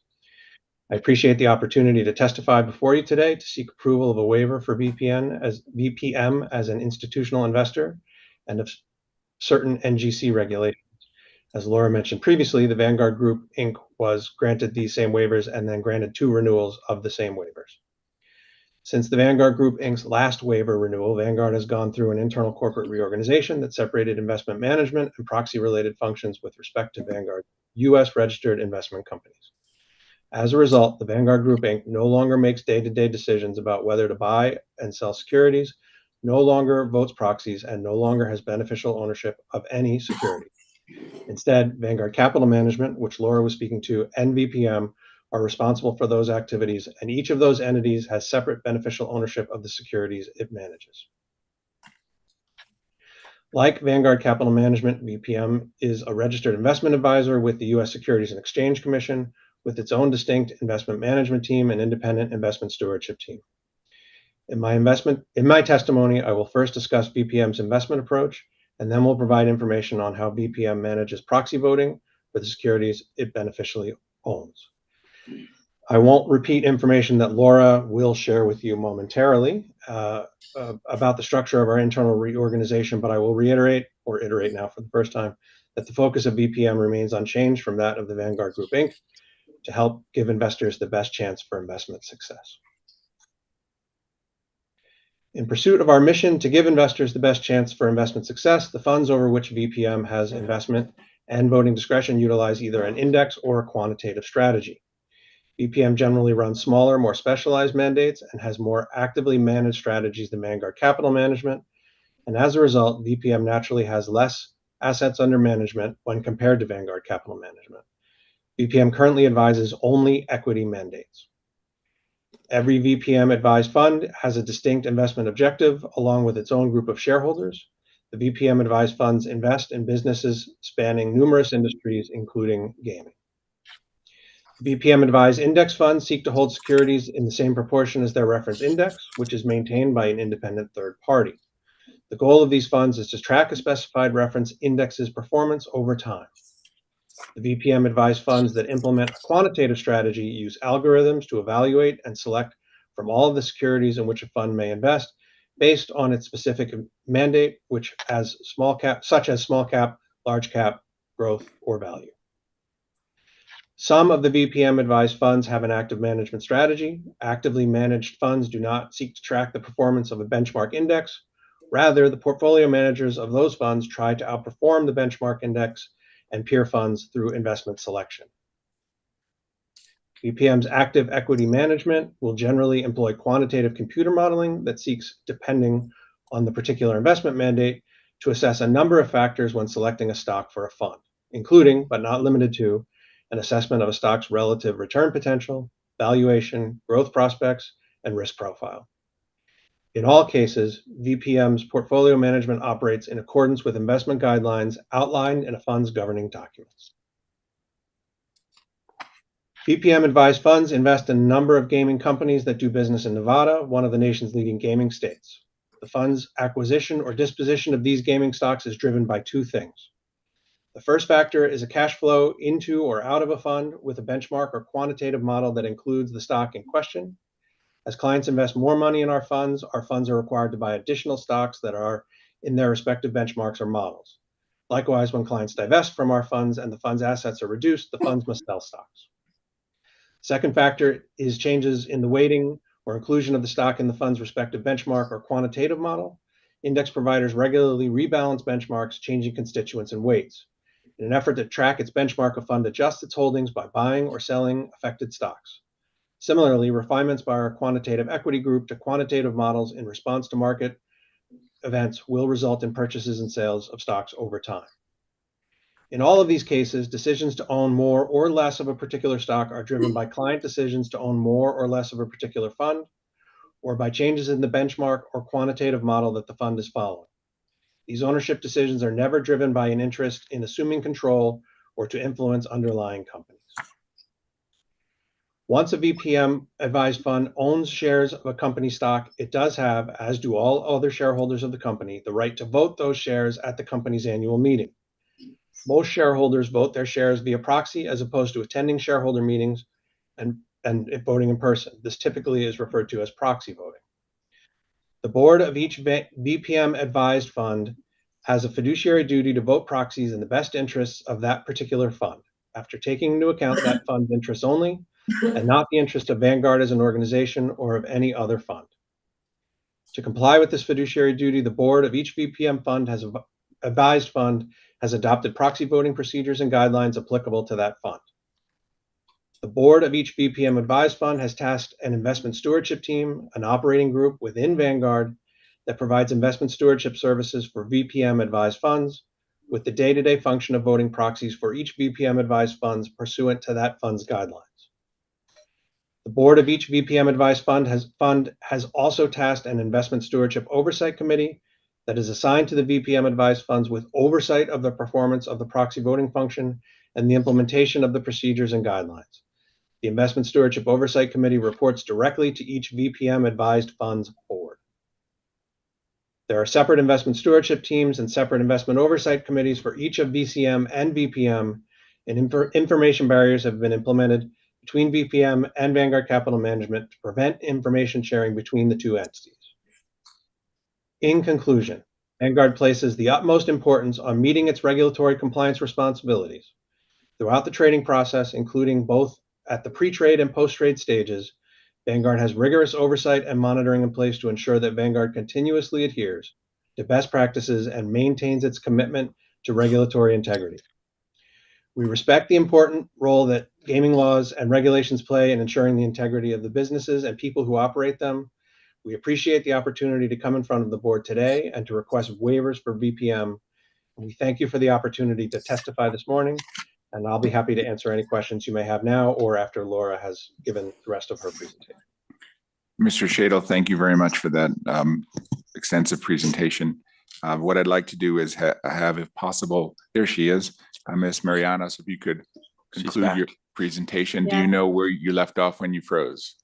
I think I do. I think I was talking about the two newly owned, wholly owned investment subsidiaries created, VCM and VPM.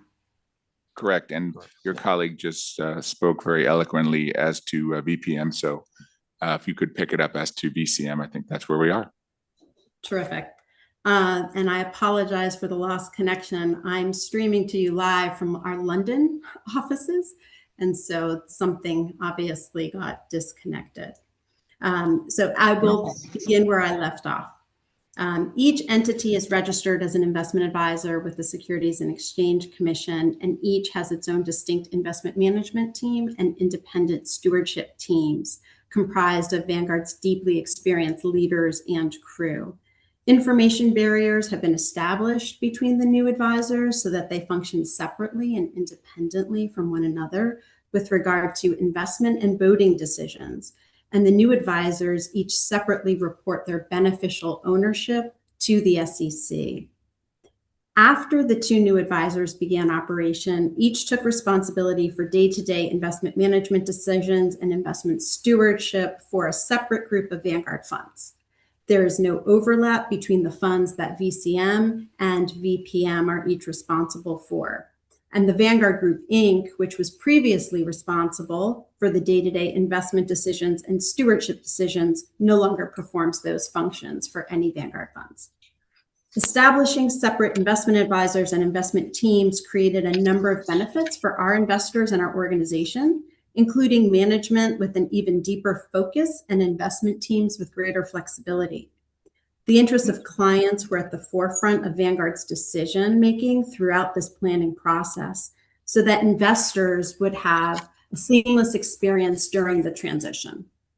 VCM advises Vanguard's largest, broadest, and most asset-heavy product lines, which include core index funds, bond funds, target date funds, and life cycle funds. VCM utilizes both passive and active management styles, although the majority of its assets use passive strategies. Each fund that VCM advises has its own investment objective and its own shareholder base.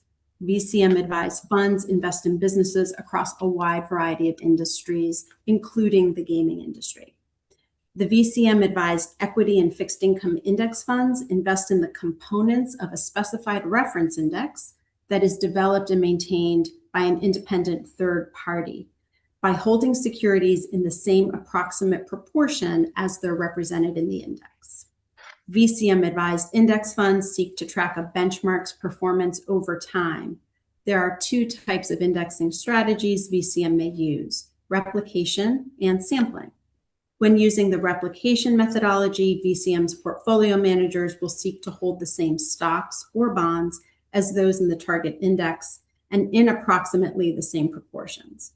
When using the sampling methodology, VCM's portfolio managers use computer programs to select from the target index a representative sample of securities that resemble the index's terms of key risk factors and other characteristics.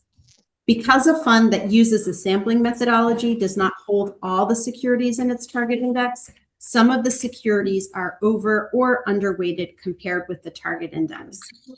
VCM also advises actively managed funds. Actively managed funds do not seek to track the performance of a benchmark index. Rather, the portfolio managers try to outperform certain indices and various peer funds through investment selection. VCM's actively managed methodologies generally are based on fundamental investment research, as well as research obtained from external investment organizations.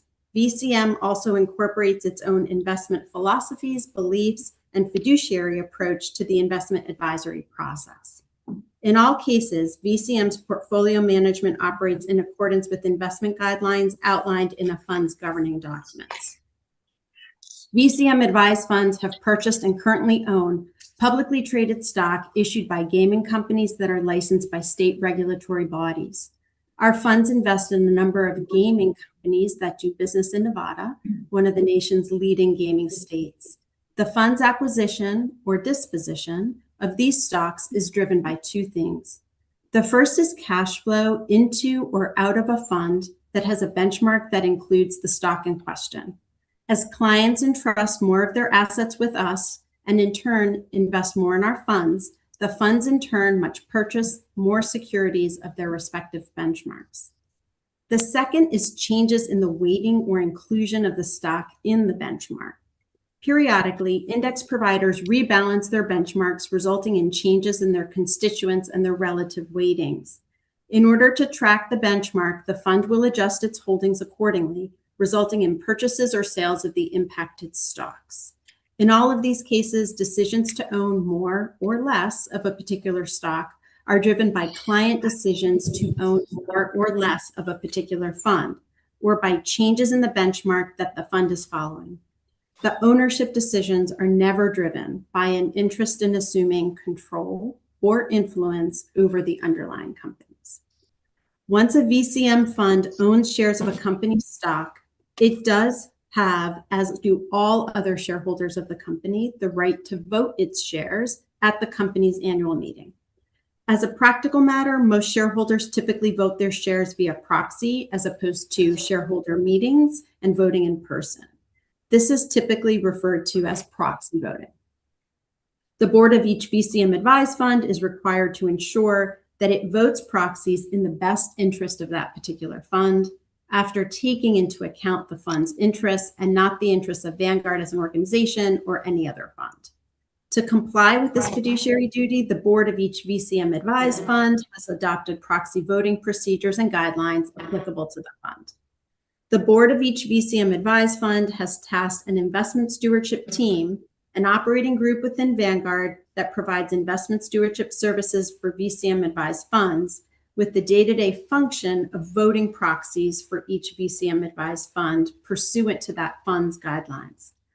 The board of each VCM advised fund has also tasked the Investment Stewardship Oversight Committee that is assigned to VCM advised funds with the oversight of the performance of the proxy voting function and the implementation of the procedures and guidelines.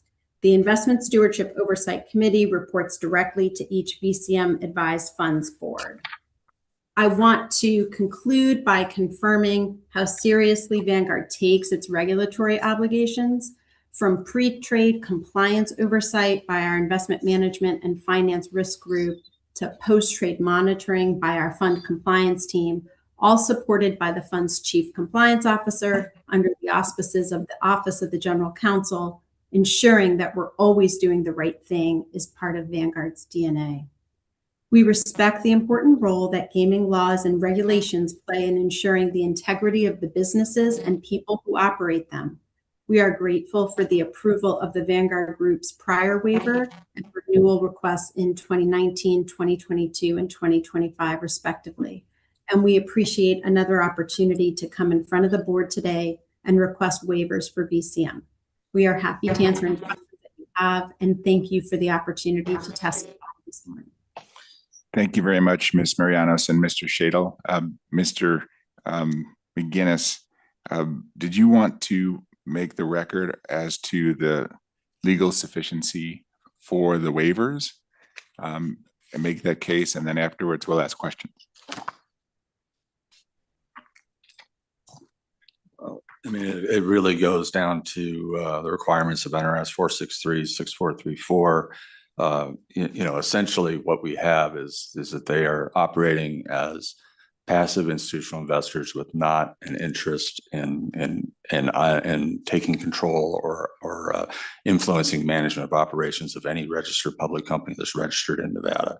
So in the context of the NRS requirements and also the Reg 16-01014 and 16-4301 regulations, they are not actively involved in attempting to take over the control or influence the company. So they are acceptable in the mode to be approved as an institutional investor because they're not actively, they would be truly a passive institutional investor. And they are also qualified with the SEC as the investment management companies, as they testified in their testimonies. Thank you. I wanted you to make that record, so I appreciate that. And then maybe if we can just turn to some questions. And most of my questions were answered in a very detailed presentation today, and then as a result of the rump meeting yesterday. But I did have a few. First and foremost, so the Vanguard Group will retain the waiver, but not act in that capacity until it expires. Is that correct? Correct. I was talking to Deputy Chief Crowley about that. There's not really a mechanism like there is when you deregister a public company that's a registered public company. There's not a mechanism to deregister the waiver. So the waiver will continue on until it naturally expires in March of 28. Okay. So there will be a requirement to continue the reporting, and there's this new waiver for BPM and VCM. It's all part of one waiver or one order, and they have basically identical reporting requirements that the existing Vanguard Group waiver requires. So for a time, Vanguard Group, VCM, and VPM will all be reporting pursuant to the reporting requirements in the order. But then when the Vanguard Group's order or their institutional investor expires in March of 28, then they'll fall off and it will just remain the one order with VPM and VCM. Practically speaking, as a result of the reorganization, Vanguard is no longer managing any of the securities. So it's just a matter of waiting for it to expire. Correct. And then one thing we talked about with Deputy Chief Crowley was just to make sure that since it had transferred over to VPM and VCM, is to make sure before we got this approved in the May agenda by the commission that they stayed below the 10% threshold. Both VPM and VCM stayed below the 10%, so that we don't have a situation where somebody's above the 10%. Very good. And I definitely appreciate Vanguard's commitment to compliance, demonstrated commitment and demonstrated care and a forethought with setting this up. So that was understood in terms of why. So that was a question I had. But with respect to the chief compliance officer, it does appear that the one individual will be the chief compliance officer as to both funds. I have that correct? I believe that is correct. Yeah. So I guess maybe my question for Ms. Marianos or whomever is, how do you make sure that that particular officer, of course, they have confidentiality as to each separate fund, but how do you make sure that there's no potential for conflict, or how do you address any type of conflicts that may arise in that context? Yes, so the chief, sure, I'm happy to take that. The chief compliance officer is the same individual who ensures compliance on behalf of both VCM and VPM. but that chief compliance officer does not engage in any of the investment advisory decisions that either advisor makes, and in no way participates with respect to proxy voting decisions. So that individual is there to ensure that both VCM and VPM comply with their reporting obligations and their obligations to remain under the waivers threshold. So that is the limited capacity in which the CCO would operate for each entity. So you don't anticipate any scenario where that CCM, just by virtue of a unique or difficult fact set, could find themselves conflicted doing compliance work for both funds? We do not anticipate any scenario where that would be the case, because as a chief compliance officer, that individual is responsible for ensuring that both organizations comply. So we don't envision a situation where that would not be possible for her to fulfill both of those duties. Thank you. I wanted to get that on the record. And then as the CFO, I understand it's the same CFO for both as well. And how would you describe the ability of the CFO to work for both of those funds simultaneously? Yes, again, so the CFO would have no role in the investment advisory services or in the investment stewardship services that are being provided by both VCM and VPM. So again, that person is not impaired in his ability to perform that function for both of those entities.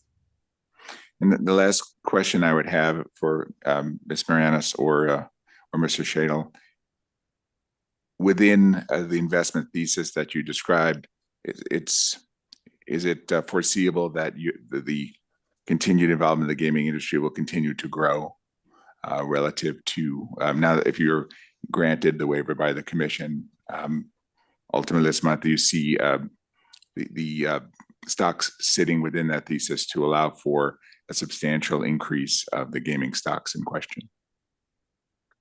I think the increase of the gaming stocks in question largely depends on how they are comprised in the indices. And that is not something that Vanguard controls. So I would say it would depend on the composition of the indices that the funds follow. Okay, and just based upon performance, okay. I thank you for that. Judge Assad, questions for any of the witnesses? Thank you, Chairman Dreitzer. Mr. McGinnis, great to see you. Basically, they can go up to 25% is my understanding, correct? Correct. Beneficial shares of a. Correct. If the waiver is granted, they can own above 10 and go up to 25%. Both VCM and both MVPM would be between the 10 and 25% threshold. What I was indicating about the 10% is before they get registered, they each are staying below the 10%. Got it.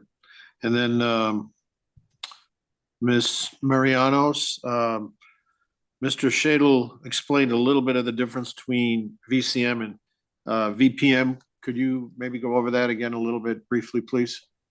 Sure. VCM has the majority of the assets in that it is managing some of the largest index funds that Vanguard offers to the public. And VCM also has all of the fixed income mandates that Vanguard offers to the public. So think of VCM as the largest equity index funds and the fixed income funds, along with Vanguard's target date funds and life cycle funds. And VPM has smaller mandates, more bespoke. It also does some indexing as well, but then also has many of our active mandates. And is it my understanding that either fund, they're managed, right? These are not passive, non-managed funds. These are managed, correct? By a the majority of the portfolio assets. manager? The majority of the assets are passive in that they follow an index. Every fund has a named portfolio manager who ensures that the assets are following the index, but the majority of the assets are passive. And do they rebalance every quarter or every semi-annually or every year? How do they rebalance? It would depend on the index fund, the index that they're following. So some indices do rebalance quarterly. The majority of them rebalance quarterly, but then there's one that rebalances annually. So it really depends on how the index providers determine when to rebalance their indices, and then Vanguard follows accordingly. And that portfolio manager, they do not issue any advice on buying or selling a particular security, is that correct? That is correct. For the passive funds, their mandate is to follow the fund and follow the index in the proportion that the index dictates that we hold the securities. And currently, both funds have filed a Schedule 13G, I believe, with the SEC, is that correct? Correct. Okay. And then the head of the SEC is proposing to do away with quarterly reporting and go to a semi-annual filing requirement. What are your thoughts on that? Well, I don't know that Vanguard has come out yet with a point of view on that proposal. I'll also invite my colleague, John Shadle, who might know a little bit more about our thinking on that. Is Mr. Shadle, you online there? Yes, I am still online. Thank you. Laura's correct. We have not come out with a public statement on the topic. I think we are believers that transparency is valuable and important, and that there's information that the market can gain from the communications, but we also appreciate the government's attempt to streamline reporting obligations and to make it easier for companies. So we continue to monitor the developments and can see both sides in this particular matter. Personally, though, do you have an opinion one way or the other? At this point, I don't have an opinion. No. And Miss Marianos, I take it you don't want to venture an opinion either. I don't think I know enough about the proposal to provide you with a well-informed opinion at this stage. Yeah, I mean, there's pros and cons, you know, it's up for debate, so I guess it'll have to work its way through the system. So let me give you a hypothetical. You said basically you're going to be a passive investor, but you will be attending the annual shareholder meetings to issue the proxy voting, correct? We attend remotely, so those proxy votes are, yeah. So you'll be voting by proxy at the annual meeting. So let's say at the annual meeting, there's a proposal on the agenda to change the board of directors. Would you be voting on that, or would you refrain from a vote on that issue because it deals with controlling the company and having a control purpose for which direction the company will move? I think those particular matters are facts and circumstance dependent. So each fund has voting guidelines, and I think it would depend on what is the purpose in a proposed change of the board. So Vanguard certainly would not be putting its own members of management on a board, and certainly would not be instituting a proposal to change members of a particular board. But we do vote on board membership. So I think it would really depend on the facts and circumstances of why is a proposal coming to the shareholders to change the composition of a particular board. And then our investment stewardship team would evaluate that very closely, potentially engage with members of the board to understand the company's perspective, and then make a decision accordingly. That's great. Thank you for that. Let me give you a hypothetical. It's just strictly hypothetical example. I presume you own a significant number of shares of Caesars. If it's a publicly traded company, then I'm going to assume that we do. I'm sure you do. I mean, you own probably Wynn and Caesars and MGM as well. I think you have a pretty much a large portfolio of gaming stocks, maybe spread out through, and that would probably be in the VCM portion rather than the VPM.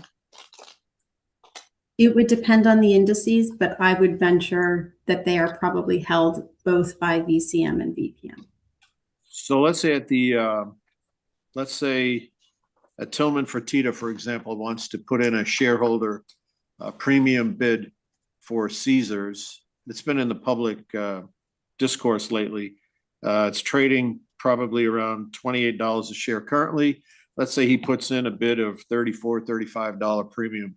Would you be voting on that as well through the proxy voting system? Our investment stewardship team would evaluate it, yes, and make a recommendation about whether to vote for, against, or to abstain. Got it. Okay, very good. And then is that up to the compliance officer then to decide whether to abstain or not, because whether or not that vote might have a controlled purpose in mind? Is that the person that would decide on whether to vote or not to vote or abstain? So it would be our investment stewardship team that would determine whether we should be voting, but they would be advised by the chief compliance officer if there was a control concern associated with any particular vote. Got it. Okay. Well, I'm in full support of this. It's pretty routine, and I don't have any other further questions. So thank you for answering my questions. Thank you. Very good. Thank you, Judge Assad. Member Sindall. Thank you, and thank you for your extensive affirmative presentations, walking through both VCM and VPN.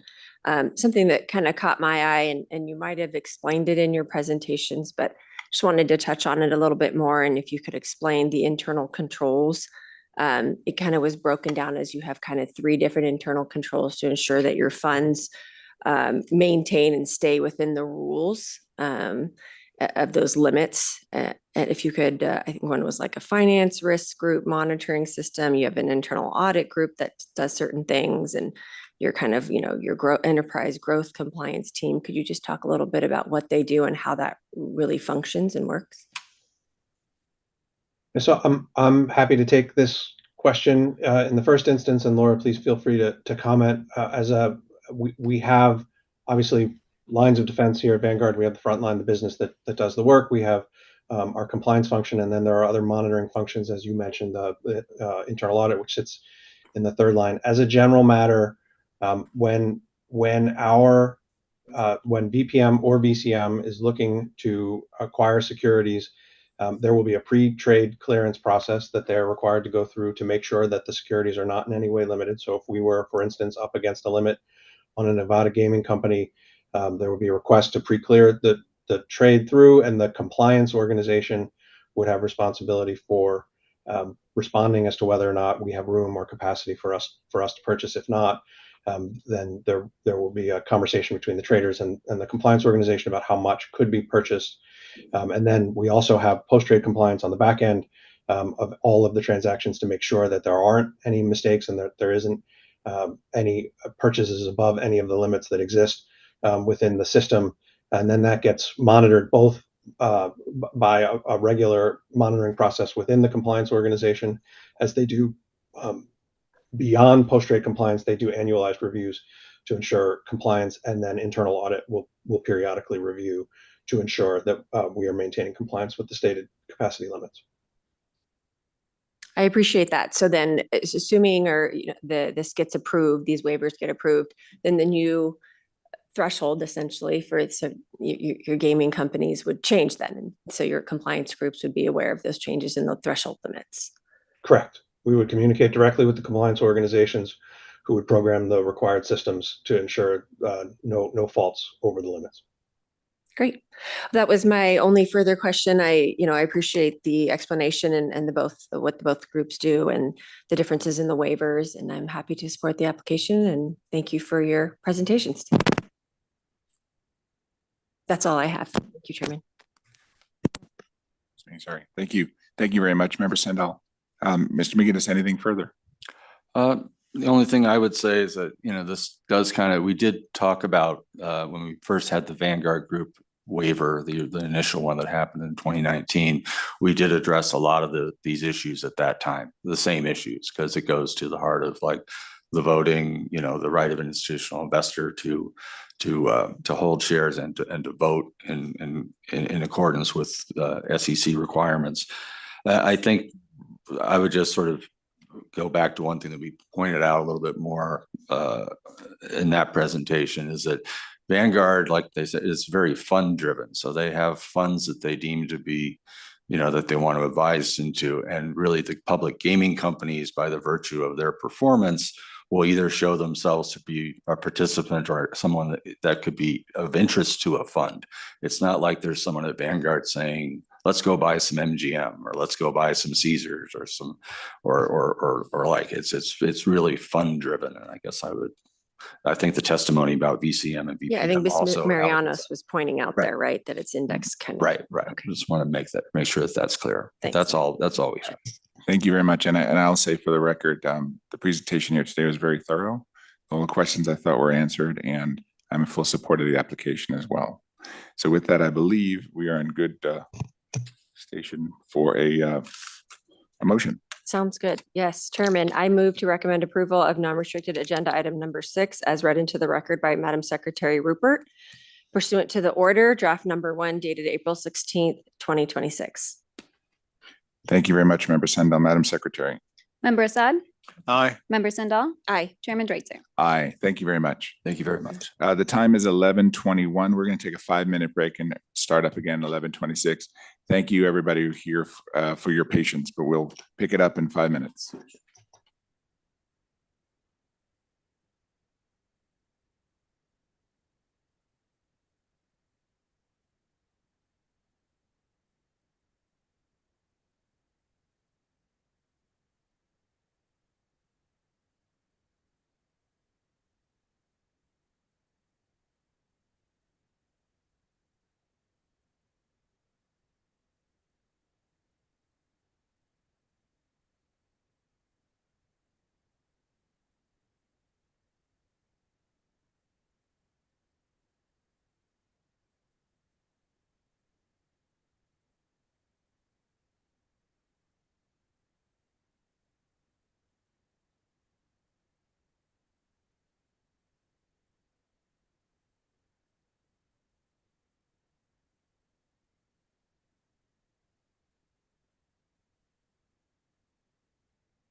Okay, I think we're going to try and get started in the next minute or so, please. Thank you.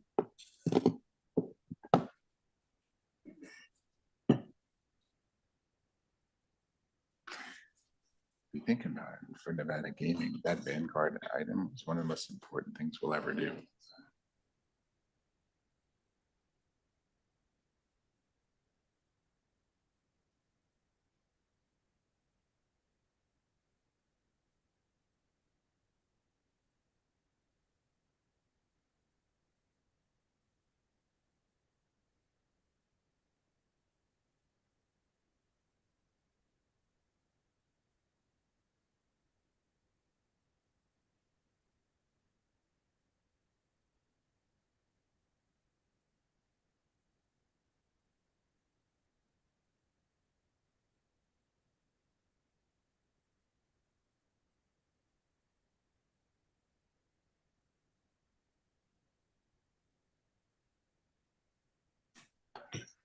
All right. Very good. We are back. Madam Secretary, please read into the record non-restricted item number 7. Non-restricted number 7 is the application of C&C 4455 LLC for a transfer of interest as noted on the agenda. Very good. Thank you, Mr. Gutwald. Good morning. Good morning still. Dennis Gutwald with the law firm of McDonald Carano. With me is Chad Conrad, one of the owners of C&C 4455, which owns the casino at Virgin Hotels Las Vegas. This application contemplates the transfer of interest from the other owner, Cliff Atkinson, to Chad. In the audience, we have Sean McGinnis, who is here on behalf of the landlord, unless you have any if you have any questions on him. Mr. Atkinson has decided to move on to better opportunities, and as part of leaving C&C 445, he's transferring his interest to Chad with your approval, with the commission's approval, at no cost. And there's not a lot of value in the company at this point. And with that, we'll open it up for questions. Thank you, Mr. Gutwald, and welcome, sir.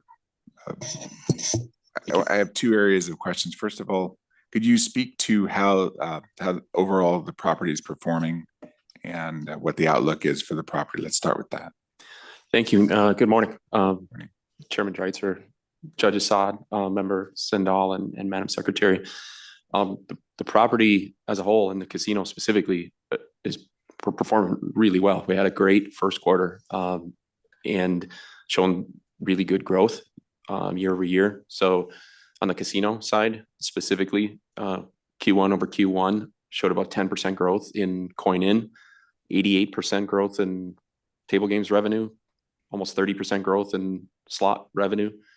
We're focused on the fundamentals, making sure we understand our database and communication with customers and our marketing and the right things and the property as a whole. Also on the non-gaming side, had a good first quarter as well.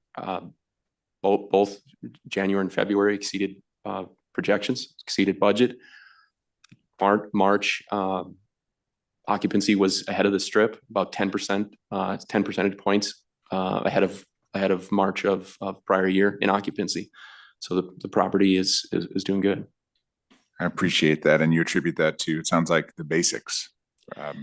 Yeah, there's been a lot of transition at the property, and I think there's some things some fundamentals that you just have to do right before you can be innovative.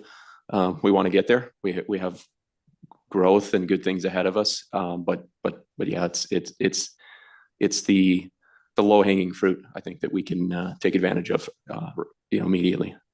So now that you will be the 100% owner of this entity, how does that affect your role, and what does your role look like on a ongoing basis? So lately, I've been much more focused on the casino side. I anticipate when things settle down a bit, I'll spend about 50% of my time focused on my CFO duties and 50% on the casino. management and operations. That hasn't been the case for the last few months, but you know, good progress has been made to find that support. So there was a couple of initiatives that I wanted to make sure we had in place, just for a management structure, redundancy, controls standpoint. About 30 days ago, I hired a casino GM. So we have a head of the casino operations and marketing on the property now. He's working on his application. He'll have that submitted as key employee before the 60 days is up. James Sims is his name. He's been in Las Vegas in a number of jurisdictions for quite a few years, and I'm looking forward to him getting his feet underneath him and really providing some support on the casino operations and marketing areas. And then I've also engaged some advisory help on the just the management oversight, just to make sure I don't miss a beat on you know, from the oversight compliance standpoint. So I've engaged with a consultant, Sal Samola, is a longtime 50-year casino veteran. Most recently was 9 years as the CEO in Gun Lake in Michigan, and he's providing some support and advisory assistance for me. But yeah, the casino is been a main focus for sure. So with Mr. Atkinson's departure, big shoes to fill. Absolutely. And so the individuals you referenced, Mr. Smola, Mr. Sims, they're helping you to fill those shoes? Correct. I've been at the property for 25 years. And I think for me, the only constant has been change so far. And so transition is part of the business. It's part of what we have to prepare for, what we have to sometimes overcome. Cliff absolutely left some big shoes to fill. I feel that I'm more than capable of handling that, but I also know my limitations and the limitations of the number of hours in the day and days in the week. So yes, I've engaged some support in those areas. And who leads your compliance function? I'm the chair of the compliance committee. So we've had consistent compliance committee that's mainly focused on Title 31, AML, KYC. I read and review every SAR that goes out. We talk through all Title 31, AML, KYC issues. And that's been ongoing. When Cliff was on the property as well, I performed that role. I've also instituted just in the last three months an additional property-wide compliance group that isn't just focused on those Title 31 AML, KYC issues, but also creating not just compliance as a concept, but compliance as an active front of mind, top of mind role for everyone on the property. So this compliance committee has members from food and beverage, hotel, casino, security, IT, everyone, so that we on a regular basis can make sure that everyone's focused on compliance as a property level. So who is the individual chiefly responsible for compliance? Is that you? It is. And do you have any full-time employees who focus on compliance? I do. I have a compliance manager on the property and a team under him. And how big is that team? One person. So it's the manager and the team That's member? correct. So it's two? Yes. Okay, what's the background of your manager? What's his name? His name's Charles Chuck Irish. I've known and worked with him at the property for close to 25 years. He's spent time in compliance roles with Boyd Gaming. He served as compliance manager under Mohegan when Mohegan was the tenant at the property. He has a long history in Las Vegas and Nevada compliance. And then who's chiefly responsible for AML compliance? It's myself and Chuck Irish, correct? Okay. You have what I would consider to be a somewhat unique arrangement as between your, call it joint appointment between JC Hospitality and MGNB. I know that in a prior hearing before I got here that this was approved as part of the earlier license. So can you describe how that works? We did in RUMP ask for the agreement to understand how that works. I still would like to hear from you about practically how that works as you manage your way and as fiduciaries of each of those entities. I'll let Chad address that, but just speaking broadly, this is very similar to what you see with the split between VoteCo and Investco companies with the private equity, where you have people who are associated with one side of the business running the other, and we need to have barriers in place. And it really serves the applicants well because they're putting their reputations on the line. So from what that process has demonstrated over the years is the applicants are very cognizant of their independence and asserting that and making sure.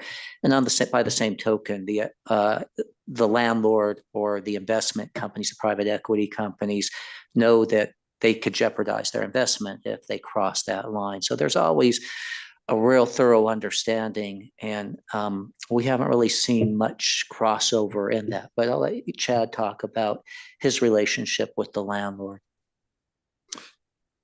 Agree completely. Thank you, Dennis. My role on the casino operations as the tenant and the casino is clear. I'm the sole ultimate decision maker, and ultimately responsible to yourselves, the board and the commission, for any regulatory matters in those casino operations. The ownership of the hotel property and their board of directors understands that, honors that, hasn't attempted not once to overstep that limitation in the year. We're going up a little bit over a year at this point that this has been in place, and I think hopefully the results show the growth that we've shown and the progress and that we've shown in the operations, and has shown that there's success that I've had and that we've had as a casino team in this structure. I appreciate that answer. And so you've been at it now a year, you say? That's correct. There's never been, certainly to my knowledge, was brought to the board's attention any concern with this structure in practice. Chief Rippey acknowledges that, so that's good to know. Okay, I'm going to reserve the right to ask more questions, but I'm going to turn it over to Member Sendall, and then we'll circle back. Member Sendall.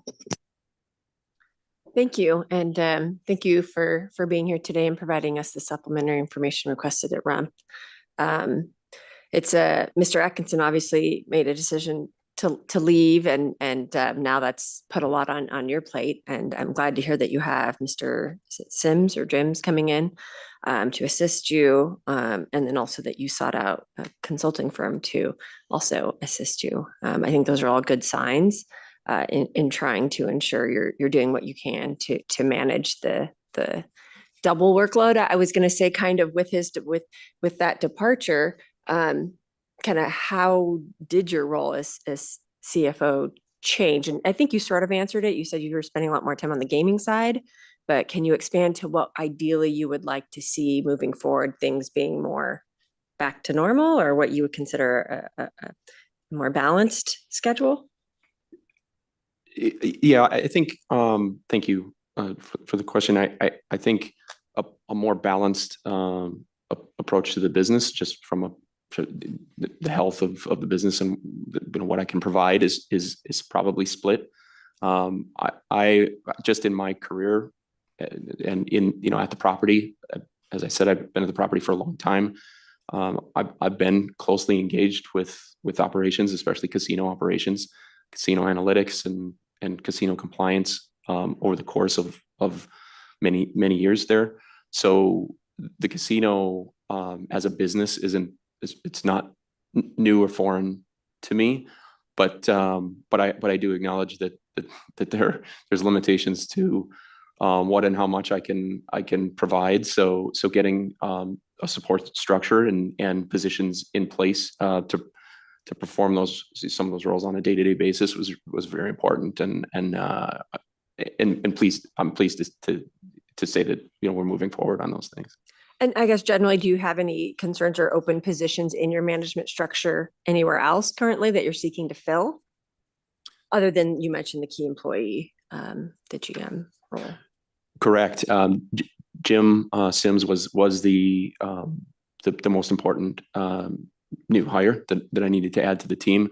No other management positions open to speak of right now. We have a full director level group that has been on the property over the course of the last year, and also provide support directors of gaming operations, casino marketing, director of casino analytics, and director of database marketing. Those people have been in place, you know, and still are, and provide that next level of management support underneath Jim. Glad to hear that you have that consistency there.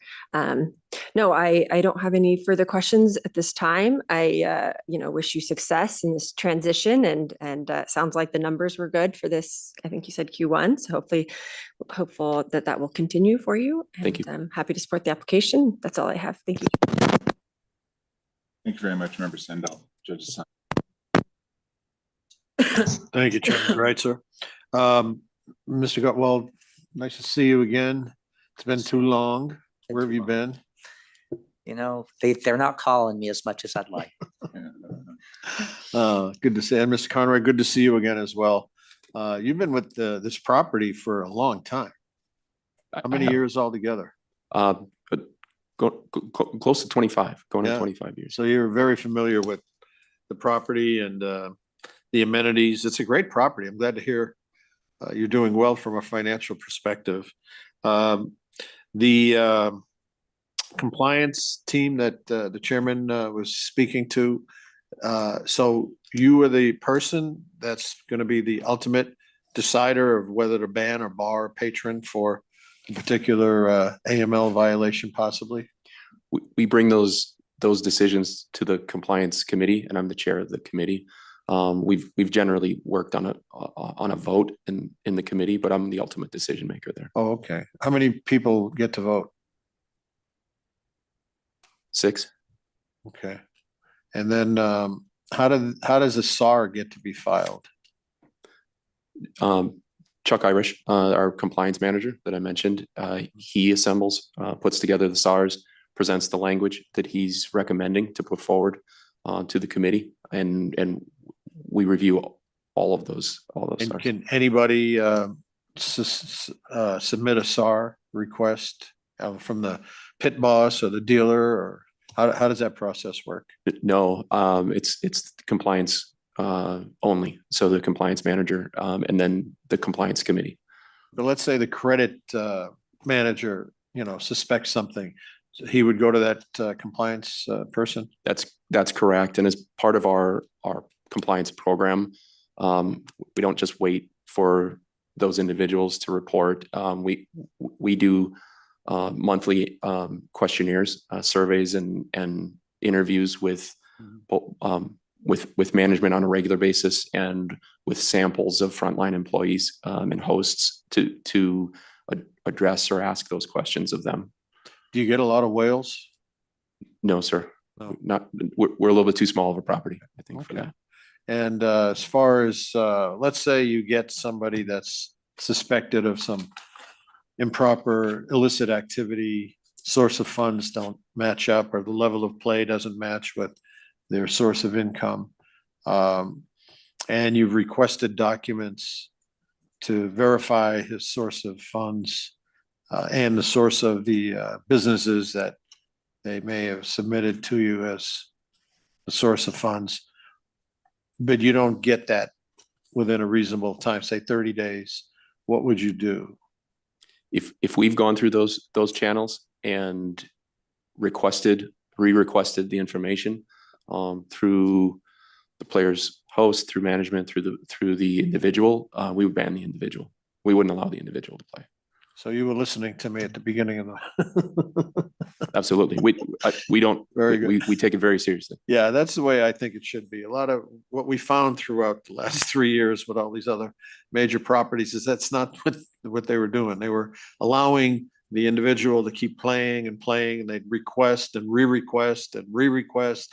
And before you know it, 1.5 years, 2 years have gone by, and they've ran a couple $1 million or more through the property while they're still waiting for an IRS document or a business financial transaction document or some document from the bank to verify their source of funds. And that's just doing it, bass backwards, as they say.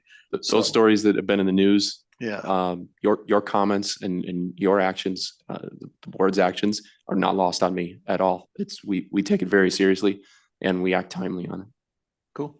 And then as far as can you speak a little bit about the restaurants you have there? I know you used to have some really good restaurants. You still have those there, or have they? We still do have changed the some great model restaurants. To, different model, or you still have some of those fine dining? The restaurants, food and beverage is an interesting business because it's a lot like the slot floor. It's kind of constantly moving and you're always reevaluating a bit. We've had some mainstays at the property, Nobu and Michael Martin. The Martin family has had a steakhouse at our property for quite a few years. Both fantastic food and beverage options. Cassie Beach House has been there since Virgin opened. Some of the newer options on the property are Lucia Mexican restaurant. And we've gone through some changes out at the pool to provide a better customer service option on the food and beverage side.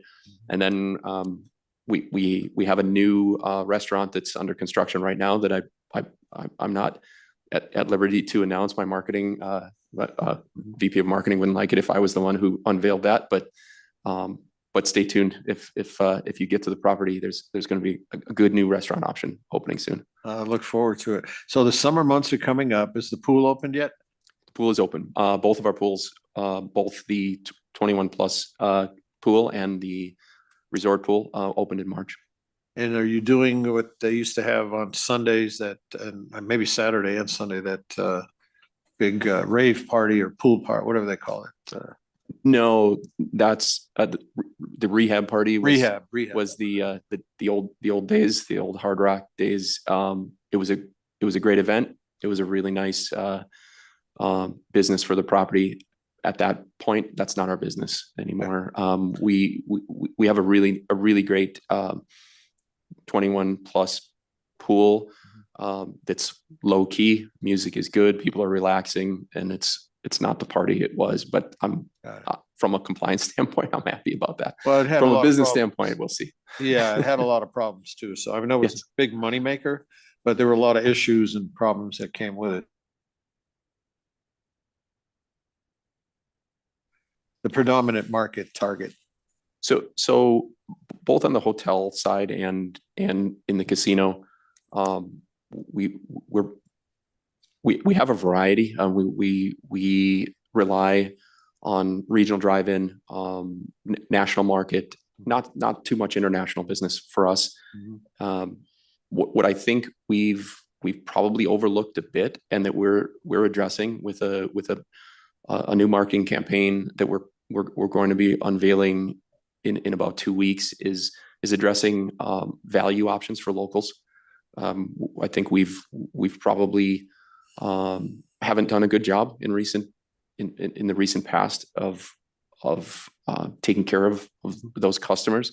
So to provide some really value-driven food and beverage options, casino opportunities, hotel discounts, things like that to locals specifically, we're going to be unveiling that shortly. Free parking. Always been free parking. That'll never change. Good idea. My cover page Well, I don't know if yours says it. It says 51% and 51% for Mr. Conrad. That should read 49%. It's, no, what it is it's transfer. So you've got Atkinson getting rid of his 51%. Right. And Conrad getting the 51%. Yeah, but it says here he already has 51 on mine. No, what it means is he's getting 51%. It's transfer. Oh, I see. Okay. Okay. Very good. Very good. Because he's got 49 now and Right. the 51, you'll have 100%. Correct. Good. Well, The you're gonna have- 49% was on the last agenda. There you go. You're gonna have a lot of hats to wear. So you're the president and CFO That's correct. and compliance chief, pretty much.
To confer with the investigations division and have a review relative to the compliance approach. It sounds like it has been going well for you, but at the same time, I think, as you know, we have new regulations that just passed. Someone will have to file as the person responsible for compliance. So I think it's just a good time for the property to look at that.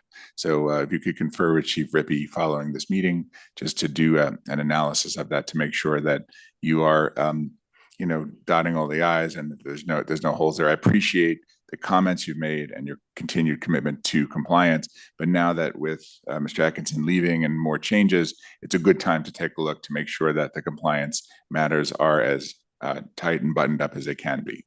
So with that, I appreciate that and I will support the application. And I believe we're in good form for a motion.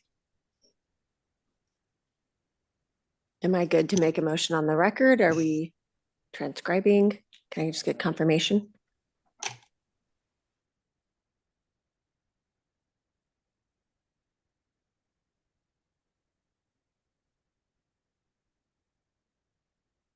The court reporter is back on.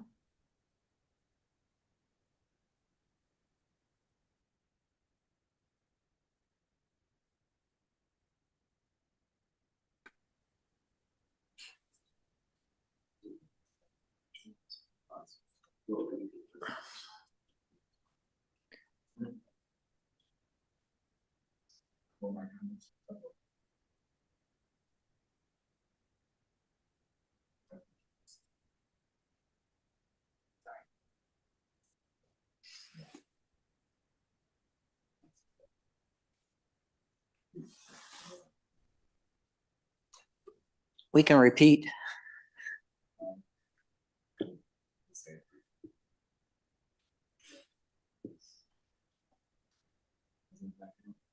It's doing good.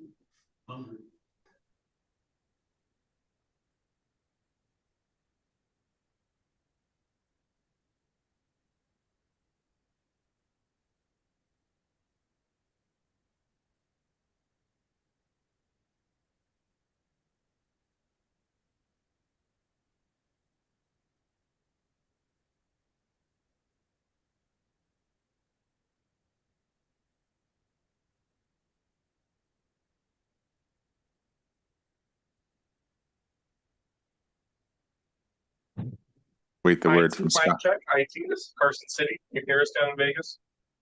Yes, sir. Reporter Tina, can you hear us from Carson? Yes, I can. Perfect. Just wanted to verify. Thank you. There's just a bad showing though, like we're on a break or something. But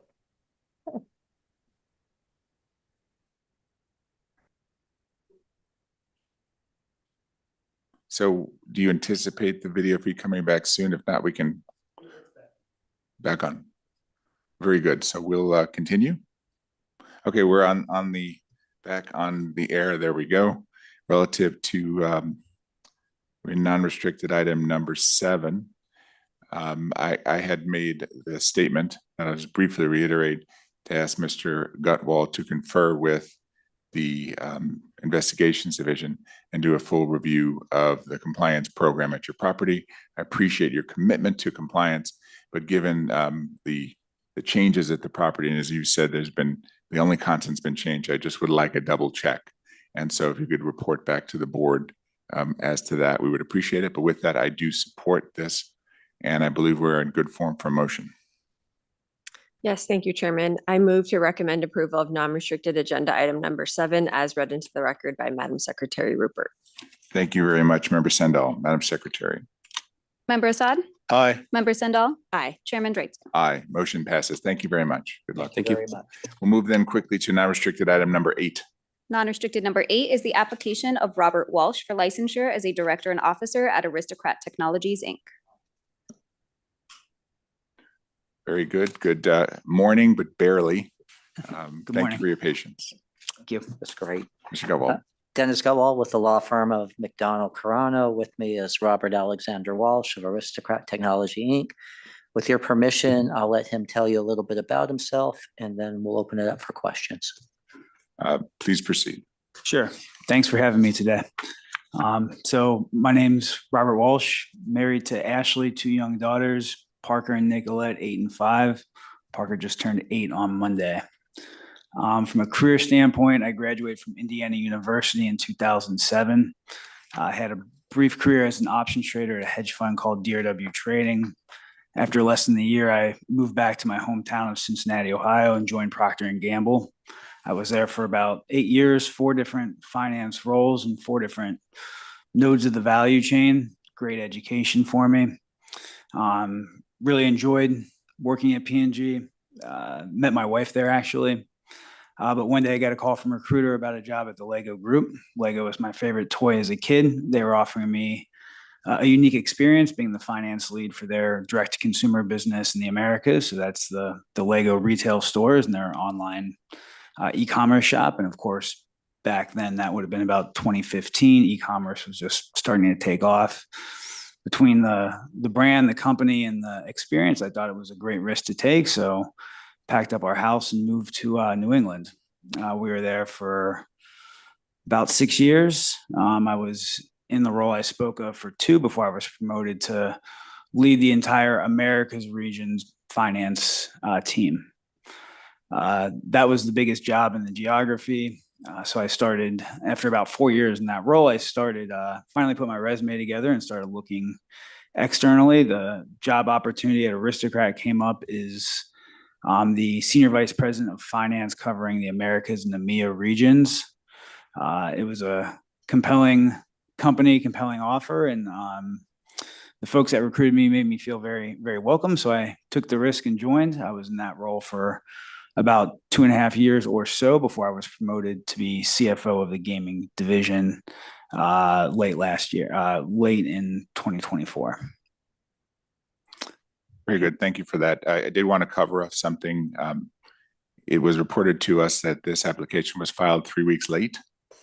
And I understand that why that happened, but I just want to make sure that we are addressing this point, Mr. Walsh, that irrespective of the delays that may have been resulting from things within the company, you do understand that the need to file on time is with you and you alone.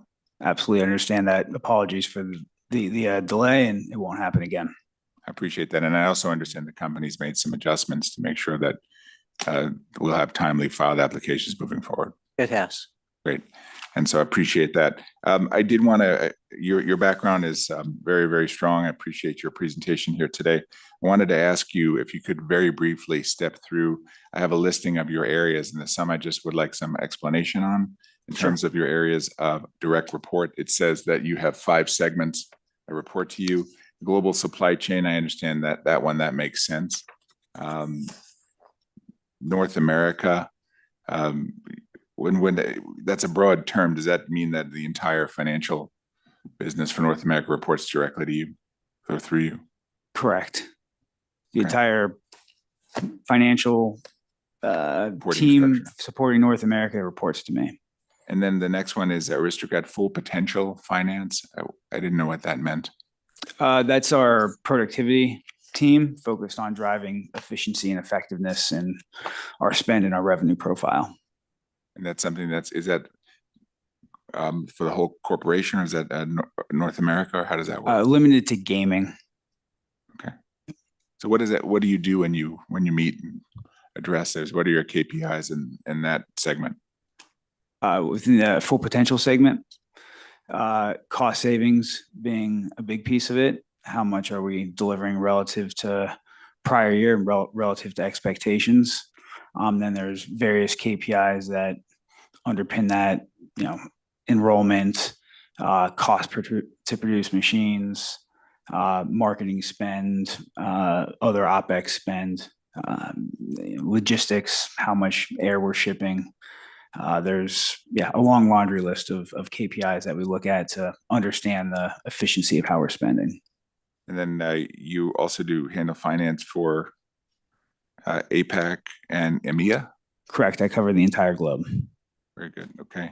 And strategic agreement, that seems broad. What does that contemplate? Yes, those are long-term arrangements that range anywhere between 1 year and 7 years with our customer base, where they sign up to have a certain amount of leased product on their floor or commit to a certain amount of capital purchases within said time frame. So across these 5 segments, how many direct reports do you have? I have 6 direct reports.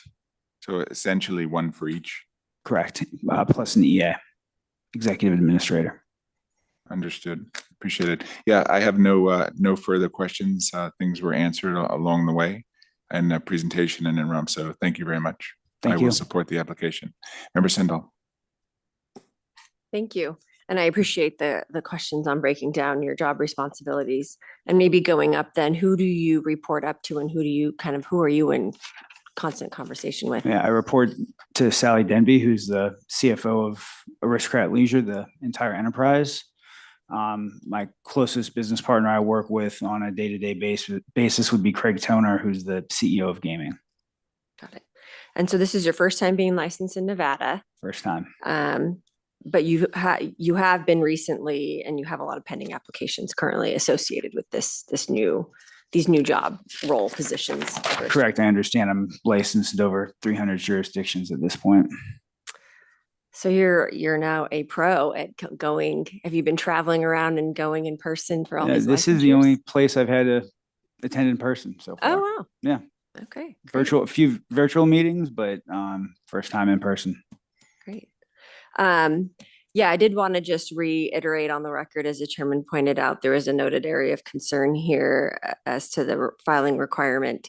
And there was some commentary included from the company stating that perhaps there was a miscommunication or waiting because you were appointed to multiple roles, perhaps that required licensing.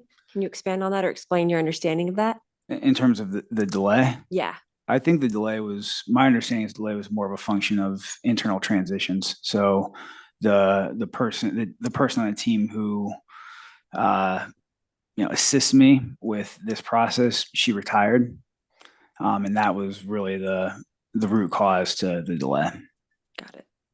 Okay. And then there was at least a response put that there was to help prevent this happening in the future, that there was going to be some sort of notation or notification in your database for any officer or director position that it must be filed within 30 days. Are you aware of that? Or Mr. Gutwald, can you speak to that? Is that something you're aware of, Mr. Walsh? I had heard they'd made changes. I haven't talked to You them don't know directly details. about it, but I'd heard that they changed. Are you aware Yeah. specifically at all? I'm aware of that change, but nothing more More than deeply than what you just shared. Okay. All right, great. Well, happy to support your application. It sounds like you're a busy man. Do you travel for your position then throughout worldwide? I do. Regularly? A few times a year. I'll head outside of the States, Australia mostly, where we're headquartered and where I have the largest share of my employees outside of North America, Europe quite a bit as well. Asia will likely happen. I haven't been to Asia yet in this role, but I'm sure it will come. Well, congratulations to stepping into the gaming world, and Thank you. wish you a lot of success and future growth in your role there at Aristocrat, and happy to support your application. So thank you, Chairman. Thank you, Member Sendell. Judge Assad. Thank you, Chairman Dreitzer. Mr. Gutwald, where's Mr. Burnett? He's on the form here. What happened to him? I'm the backup. Oh, okay. I thought he was sending in the A team. He was a lot of work. Very good, very good. And Mr. Walsh, great to meet you, and thanks as for well. being here in person. Thank you. You're eminently qualified for this position. The application supervised by Deputy Chief Allen was outstanding, so I'm in full support of the application. I don't have any questions. Thank you very much, Your Honor. Thank you, Judge Assad. So I believe we are in good form for a motion unless Mr. Gutwald has anything further. Nothing to add. Very good. Great. Well, thank you, Chairman. I move to recommend approval of non-restricted agenda item number 8 as read into the record by Madam Secretary Rupert. Thank you, Member Sendell. Madam Secretary. Member Assad? Aye. Member Sendall? Aye. Chairman Dreitzer? Aye. Motion passes. Thank you. Thank Thank you. you for your time today. Always good to see you guys. Thank you, Mr. Gutwald. Very good. Madam Secretary, please read into the record non-restricted item number 9. Non-restricted number 9 is the application of NGP Slots LLC doing business as NGP Slots LLC for licensure as an operator of a slot machine route. I believe we have a disclosure on this item. Yes, Madam Secretary, thank you. More than 8 years ago, I considered joining the ownership group of Sunset Klondike Casino with Mr. Bruce Vermillion. We negotiated in depth, but ultimately we were unable to come to terms, and I did not become a party to that transaction. Since then, I've had no further business or personal interactions with Mr. Vermillion, save an occasional greeting at 1 or 2 random meetings in public. To be clear, I also have no pecuniary interest in this item before the board today. Moreover, a reasonable person in my position would not be materially affected by the facts I have just disclosed. For all these reasons, I intend to fully participate in the matters heard before the board today. That said, in the interest of full transparency, I wanted to get this disclosure on the record, whether or not it is truly required by law. Thank you very much. Welcome. Thank you. Chairman Dreitzer, Judge Assad, Member Sendall, Madam Secretary, I'm Greg Gimignani from the law firm of Dickinson Wright. I'm here with Bruce Vermillion from NGP Slots regarding the application of NGP Slots for a slot route operator's license. As you know, NGP Slots is one of Mr. Vermillion's businesses, and he has a portfolio of gaming companies that includes the restricted location Stellars and Pine Ridge, which you heard, I think it was in November of last year, or December, sorry.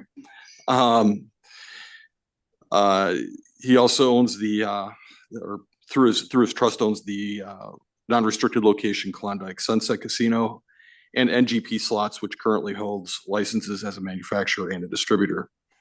Again, the ownership interest of NGP Slots is held by the Bruce Vermillion Trust, in which Mr. Vermillion is the trustee and beneficiary. As always, the investigation and the prior investigation of Mr. Vermillion was thorough. During the investigation, it revealed there were trust revisions that needed to be administratively approved. It's our understanding that those were eventually approved. In addition, the addition of the slot route operator's license will allow NGP to expand its current business of refurbishing, reselling, distributing slot machines to also include being a slot route operator. As Mr. Vermillion has been here a number of times before under this composition of the board and prior compositions of the board, I think he's relatively well known and has a long record of ongoing suitability. And we have no other affirmative presentation, but Mr. Vermillion is here to answer any questions you may have. Very good. Thank you very much, Mr. Gimignani. Mr. Vermillion, welcome. Thank you. I appreciate your time. And I do want to thank Agent Alcantara for all the hard work we've spent getting this application through. It's been a long 17 months. Very good. Well, I'm glad, appreciate that feedback. Glad we're here today. I guess the first thing is a housekeeping matter. It's noted that there were 2 amendments made to the trust prior to receiving administrative approval. That was all addressed, but I just want to make sure on the record you understand that any changes going forward need to have administrative approval beforehand. Absolutely. I guess I was in front of gaming so many times that the trust always got updated and it was always no problem. And I didn't realize that needed to be done. And now I know, and it'll always be submitted for approval when the trust is, if it's amended at all. I appreciate that. I just want to get that and thank you for that. And I think that matter is behind us and resolved. I have a question around the impetus for this application. You want to talk a little bit about your interest now in doing slot design, which is certainly a very different and certainly difficult a job compared to putting out others' machines. What's your view? How did you come to this, and what sort of approach do you have in terms of your game design philosophies? So I've always had this dream of coming out with my own games on my own platform. And when I met a company out of Utah that had quite a library of games, and they were putting out games in other jurisdictions, we started talking. And basically, I said, you know, this could be my opportunity. They're a family-owned business. They're very well vetted, been through GLI. I think they may have used BMM for a few things. Their games are currently, they have some games in Oklahoma, and we've met several times. I've taken a liking to him. I've met his family or his daughters. And that's when it just kind of came back. And I said, you know, maybe it's time to take this on. And, you know, I've been in the gaming business for 26 years. I know these machines inside and out. He had a platform that he's been buying overseas. And I thought of some changes that could be made. And we just started talking, and then it's like, maybe it's time. And I understanding all the criteria for accountability, you know, who would own the game. He understands that I would own the game. I'd own the source code. I would be then I would control everything. They were okay with that. I've since met with several people who are in this field who can't get their games, anybody to look at them, because, you know, the big boys are the big boys. And there's that low hanging fruit that I think is a great opportunity for me. And so I've been talking to a lot of people outside of the people in Utah. The Utah organization can actually write the games, but taking the concept of what these other creators have done and then implementing it in the game, the Utah group just charges an hourly rate to convert them. And so I'm just living out part of my dream, being in the business. I think it's exciting. Yeah, I understand that. And so it's effectively, with Mr. Gifford and the Utah organization, a work for hire? He'll be a work for hire, and I may buy some of their product that they have existing. I've seen a lot of their games. I like their games, but not in the current state they're in. I want changes made. So we may ultimately, it'd be a completely different game. They're very creative. They have a facility. I mean, they're not working out of a garage. Right. And they've been through the lab. I believe everything they have out has been GI 11 approved. Nothing they have has been through Nevada, because that's why they needed me. And so I can bring them, you know, I could take their product, you know, purchase their product and grow with it. And, you know, if this were approved ultimately this month, can you give a sense of time frame as to when you think you might want to submit something? Oh, I think we're 6 months away. This was the first step. I didn't want to even move forward with this concept without a route license so I could participate, because, as you know, especially a new player, getting floor space is easy. Keeping the floor space is hard. So I want to, you know, you're not going to sell any games initially. You're going to be doing participation. So I wanted to reap the reward of, you know, having my route license so I can generate sales. And my audit department currently already does all our audits for the other vendors that we deal with through the Klondike. We're very familiar with the process and the technologies, and, you know, how to bill and manage and operate and all the regulations we have to follow. And so it just seemed a perfect fit, perfect time, perfect fit. And you'll start by putting them in your own locations. That's what we're going to start with, our own locations. But I've talked to so many people. I mean, if our games can do house average or better, we're going to keep the floor space. If they don't perform, they're going to get rotated out, but getting the opportunity is just based on my relationships with the industry. I'll get that. That's why I'm going to be very careful. I mean, we're all looking for the Space Invaders or Buffalo. Everyone's looking for that new game that's going to change the world.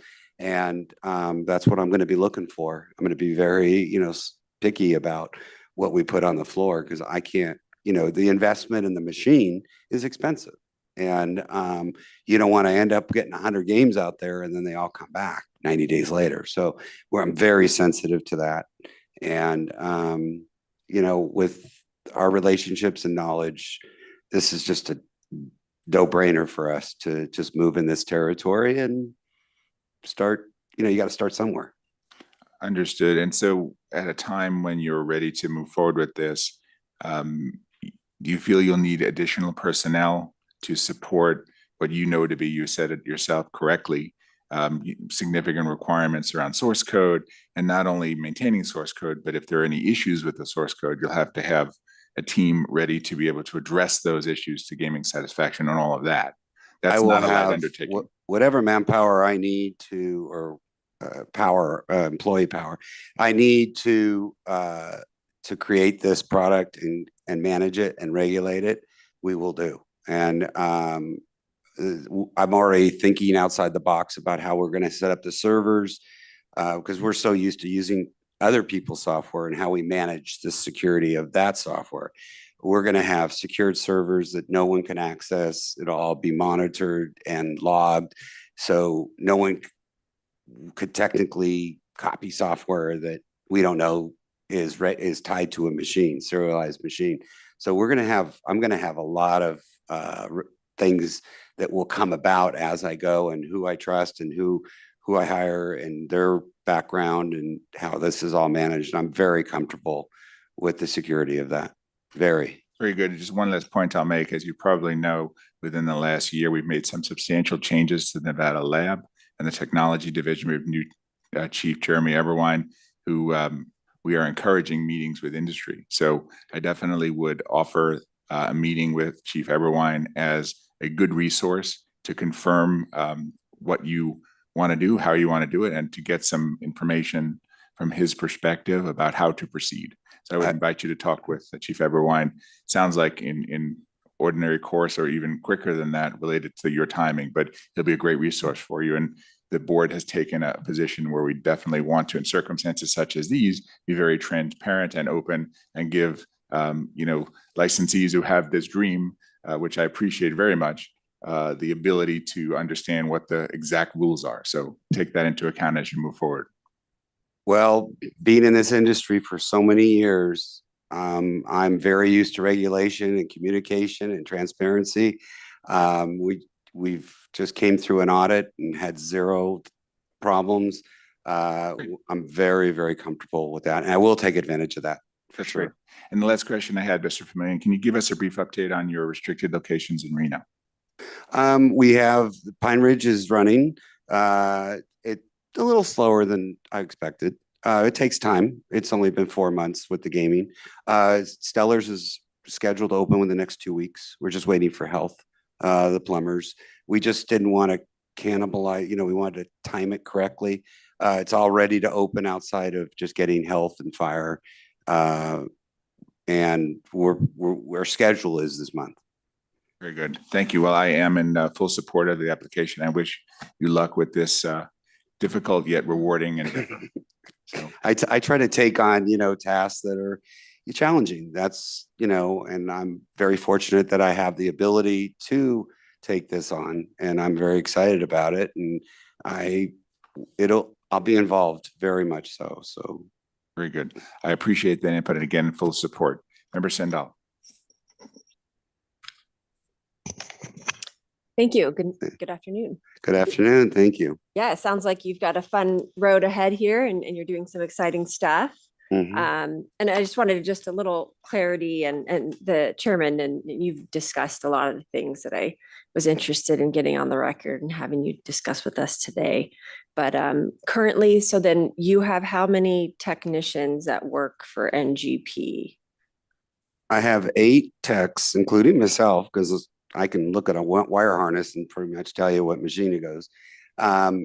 You know, getting the right people can somewhat be challenging, but we have a lot of people approaching us, especially with, you know, some of the changes that are occurring in the market right now that want to come on board, and I'm just not ready to hire them. But getting more people and training them, sometimes I prefer to train someone that's never been trained because they have no bad habits.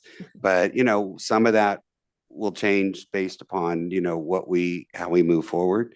But we keep up with our orders pretty well. So I keep it at what it's at. And that warehouse, you have a warehouse here, is that right? I have 2. 2. Yeah. Next Well, door to each other. Oh, next door to each other. Okay. Yeah. Great. And then I appreciated the update up north on your properties, and I'll have to go visit them Please. here soon. I Please. think we're waiting kind of for it to not rain all the time or be 40 degrees. But maybe go up there and check them out for sure. I'd love to have you. Last night, the people at night were eating on the patio. Yeah. So I guess the weather, I'm going to be heading up there prior to opening Stellars, and I guess the weather like yesterday was pretty good. Good. Well, glad to hear that, and I wish you success. Thank you. And you've addressed all my concerns, so thank you. Happy to support. Thank you very much. Thank you very much. Judge Assad. Thank you, thank you, Chairman Dreitzer. Mr. Jim Ignani, good to see you again. Mr. Vermillion, good to see you again also. Thank you. Good to see you It's too. been a while. The shout out to Deputy Chief Allen and his team, Mr. Alcantara back there. They did a great job on preparing us. I don't have any questions. I agree with the chair and my colleagues that I'm in full support of the application. It's pretty straightforward. All the issues have been discussed. You're going to put 2 machines in each of the 3 locations eventually. Yeah, at a minimum. Yeah. Great. And I just want to applaud you for your entrepreneurial spirit. It's Thank you. the American way. It's part of the American culture, as you will. So thanks to folks like you for making this country great. Well, I appreciate that very much. Thank you. Thank you, Chair. Thank you very much. Mr. Jimiani, anything further? Nothing further, just really do appreciate Deputy Chief Allen and Agent Alcantara's work on this application. So Excellent. Thank you. With that, I believe we're in good form for a motion. Yes, Chairman Dreitzer, I move to recommend approval of non-restricted agenda item number 9 as read into the record by Madam Secretary Rupert. Member Sendall, thank you. Madam Secretary. Member Assad? Aye. Member Sendall? Aye. Chairman Dreitzer? Aye. Motion passes. Thank you. Thank you very much. Thank Have you. a great day. Good luck. With that, we stand in recess until 1 p.m., at which time we will begin our restricted agenda. Thank you.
Yeah.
Good afternoon, everybody.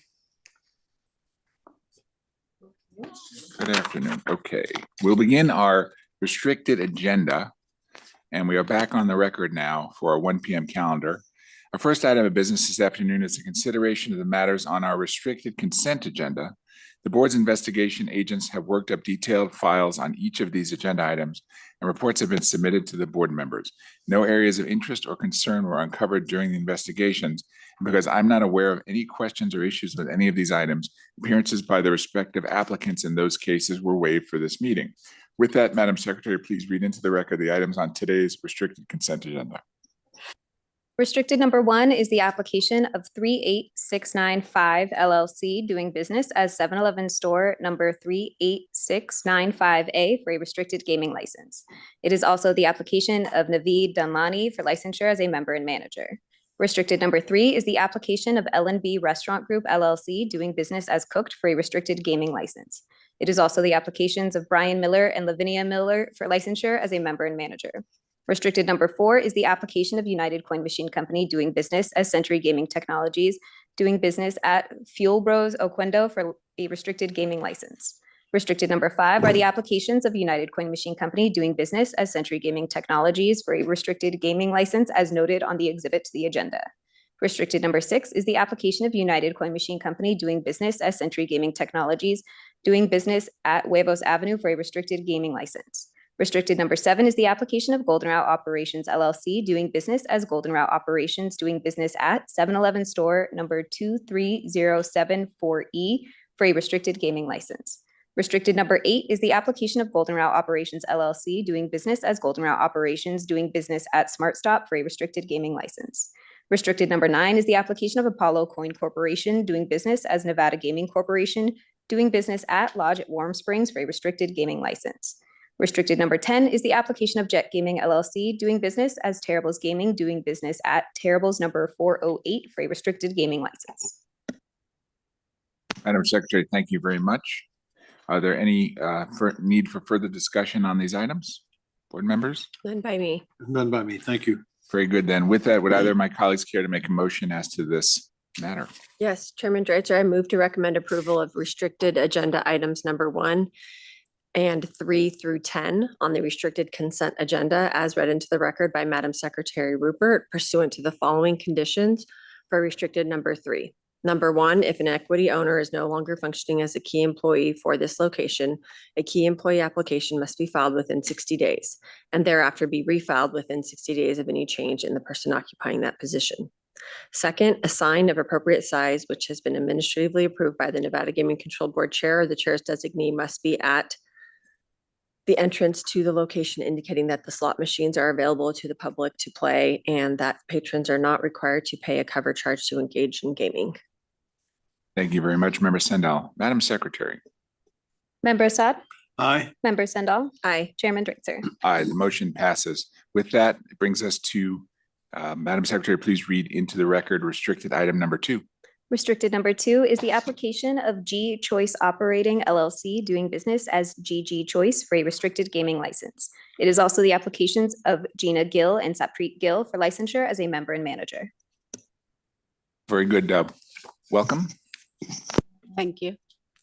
Very good. We appreciate having you here. I believe that this is Mr. Gill's first, or Dr. Gill's first time Yes, being that is licensed. correct, sir. Very good. So would you mind by starting maybe giving a little bit of background of yourself? And questions. I'm a physician. I practice as an internist, and I've been practicing in the Phoenix area for about past, I guess, 35, 40 years. And I'm in the process of kind of starting to slow down my office practice. I have transitioned from the office practice that I had. So I'm just doing some consulting work at this time.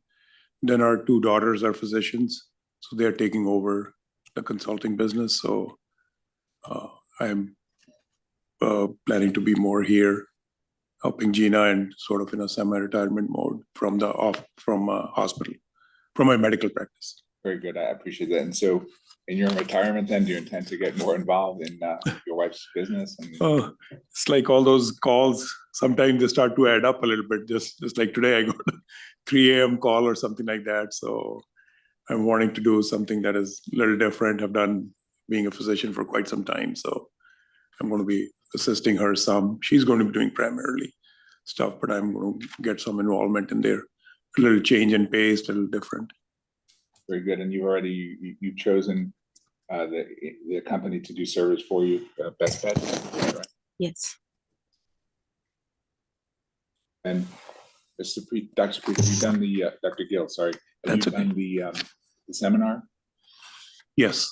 Seminar? Yes, I did. It How was that for you? was good. What's your impression of having been a doctor for so long? What's your impression of this? Obviously very different from that. Your days will be different. What's your impression of joining our gaming industry? I think it is positive because she's been involved with these businesses for quite some time. So in the Arizona area, and I think it is an interesting venture. Of course, to a limited extent from my side. Skill, you have a fair amount of locations. Yes, I do. How do you manage it all? Well, I have a layers of management as well, and I'm on hands-on as well. But our son, who is 29, has joined a business. So has been helping me for some time. So he's seasoned, and I managed my kids and managed these locations pretty well so far. I've been in business for last, I would say, 35 years.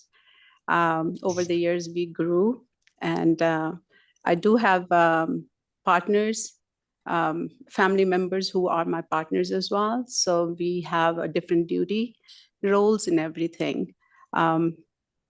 I start my day early, do my banking and all the stuff, and then I make my phone calls. I visit my locations. We both have been deciding to move here in Vegas. So we bought a house about 2 years ago, and we wanted to expand and see how things are, and a little bit away from family, but close to family and friends here as well. And this is your second gaming location? It is. Very good. And what experience do you bring now expanding? What made you decide that it was time to because you could have invested in many other things. What made you decide to do a second gaming location? I have been in gas business for last 35 years and doing gaming license since 2004. That's what I was talking about. That my first license was applied in 2004, and I walked into the office and I got my license within weeks. Here, it has changed definitely, but it's been a good experience so far. You know, we've been doing well, and it just brings an extra revenue to the business and to this industry. We do need whatever we can into that, and gaming is big I'm in Las Vegas, so it's a good experience for us so far in another location. So we wanted to expand in here as well. Very good. Well, I appreciate that. And Dr. Gill, I wish you luck and Thank enjoyment in your semi-retirement. Thank you. And wish you both best of luck with the new location. I'm in full support. Thank you. Thank you. Thank you very much. Thank you. Member Sindel. Thank you. Yeah, it was a pleasure to read your file. You have quite an extensive list of businesses, and then obviously Dr. Gill, your practice, and now wanting to retire and take and help and assist your wife with all her businesses. And it sounds like your son is also involved. Is there any ideas of maybe having him licensed, or is he just in Arizona helping with the Arizona businesses? Right now, as he's young, and we have given him a couple stores to see how he is, because I gave him 2 years to do that, and he's been doing management. He did finance and management. So I wanted to test him first to make sure that he can handle it, and he's doing very well. So Arizona market is going to be with him, and I'll be overseeing with him as well. But right now, I want him to have the experience there before we jump him into, because gaming does take a little bit more than just running the show in the gas station. So that's why I didn't bring him on board yet. I appreciate that. That's why, with senior, right? With the husband instead of the son on the licensing. So, girls took after me and he's following her steps. So we're letting them take on and run with the baton. So that's what. we've That's been great. doing. Yeah. Thank you. Wonderful family business. You're thank you. blessed. And I know there were some questions that were maybe asked or already addressed when we prepared for our meeting yesterday, and the chairman addressed a lot of my questions. I did want to just ask then, so you recently bought a residence also in Las Vegas. So then do you both intend to come here for a couple weeks, or what's your kind of plan then moving forward? So his work is mainly on phone or Zoom or some, and then we can go back and forth. I do have locations in Kingman, Lake Havasu, and Bullhead, which is more towards Vegas. So we'll be spending quite some time in Vegas. And then whenever we feel like traveling, that's why we decided we have been not spending enough time with each other rather than me raising kids and running stores. And so now is probably a time to spend quality time with each other as well as run the stores. So yes, we will be, it's been 2 years, we have a house and we've been visiting the stores as well. So we'll be spending a lot more time in Vegas. Well, that's wonderful. That it's like a second honeymoon phase of your life then. We'll find out. See, now that you're done We raising haven't had so much kids. time together so far, so. Yeah. Thank Well, you. what a great story. I am happy to support your application, and I wish you both the best of luck and happy times, more time together. Thank you very much. Thank you, Chairman Dreiser. Thank you both for being here. Nice to meet you in person. Thank you. She sounds like a really tough boss. You sure you want to go work for her? That's the reason I'm thinking of that. I said how much busy I want to be, because when people have more time. No, we're okay. Okay. Our kids keep us in line. Always go back to practicing medicine. I'm sorry? You could always go back to practicing medicine if I it doesn't know, work out. I do a little bit where I'm doing where the girls are doing more, and so I after the office practice, it's a lot easier because this is like shift work. So I make the schedule. I could do like 1 day a month. I could do 7 days a month. So that Nice. gives me a lot more flexibility versus where the office practice you could never get away from that. So this gives us a lot more flexibility to do what I want to do. Take like a week off or 10 days off. So we transition towards that, and that has worked out really well. Do you have to check with the boss first? Always. If you're married, you know. Well, I'm in full support of the application. It was very well prepared by Supervisor Allen back there. She did a great job overseeing it. And welcome to Las Vegas. Thank you. Thank Thank you you. very much. Very good. Thank you. I believe we are in good form for a motion. Yes, and I thank you to Agent Rabold, who did a wonderful job on your application and presenting to us yesterday. Happy to do that, Chairman. I move to recommend approval of restricted agenda item number 2 as read into the record by Madam Secretary Rupert pursuant to the following conditions. Number 1, prior to the issuance of the state gaming license, the licensee shall enter into a service contract with a licensed slot route operator. The term of the contract shall be for at least a 2-year period of time. Second, a key employee application must be on file with the Nevada Gaming Control Board at all times and refiled within 60 days of any change in the person occupying that position. Thank you very much. Member Sendall. Madam Secretary. Member Assad? Aye. Member Sendall? Aye. Chairman Dreitzer? Aye. Thank you. Good luck. Thank you. Thank you very much. All of Very you have a good. wonderful day. Thank you. Switch this. Very well then.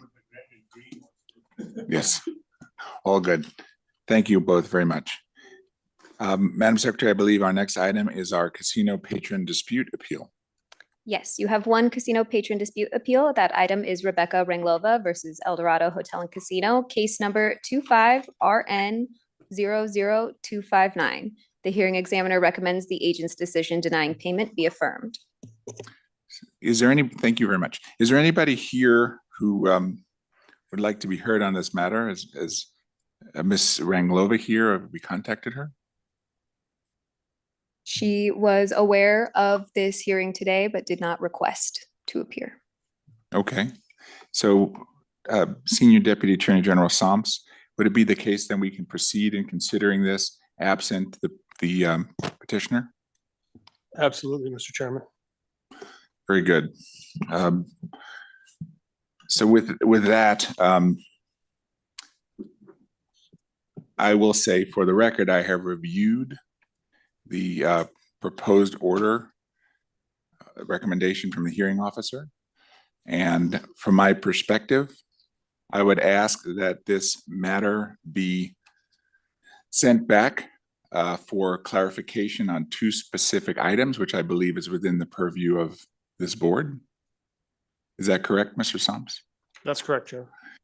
For the record, I have two areas that I would ask the hearing officer to provide additional information on to clarify within the order. Number one, to establish that there was a sufficient basis for the ending of the hand unilaterally in the middle of the hand.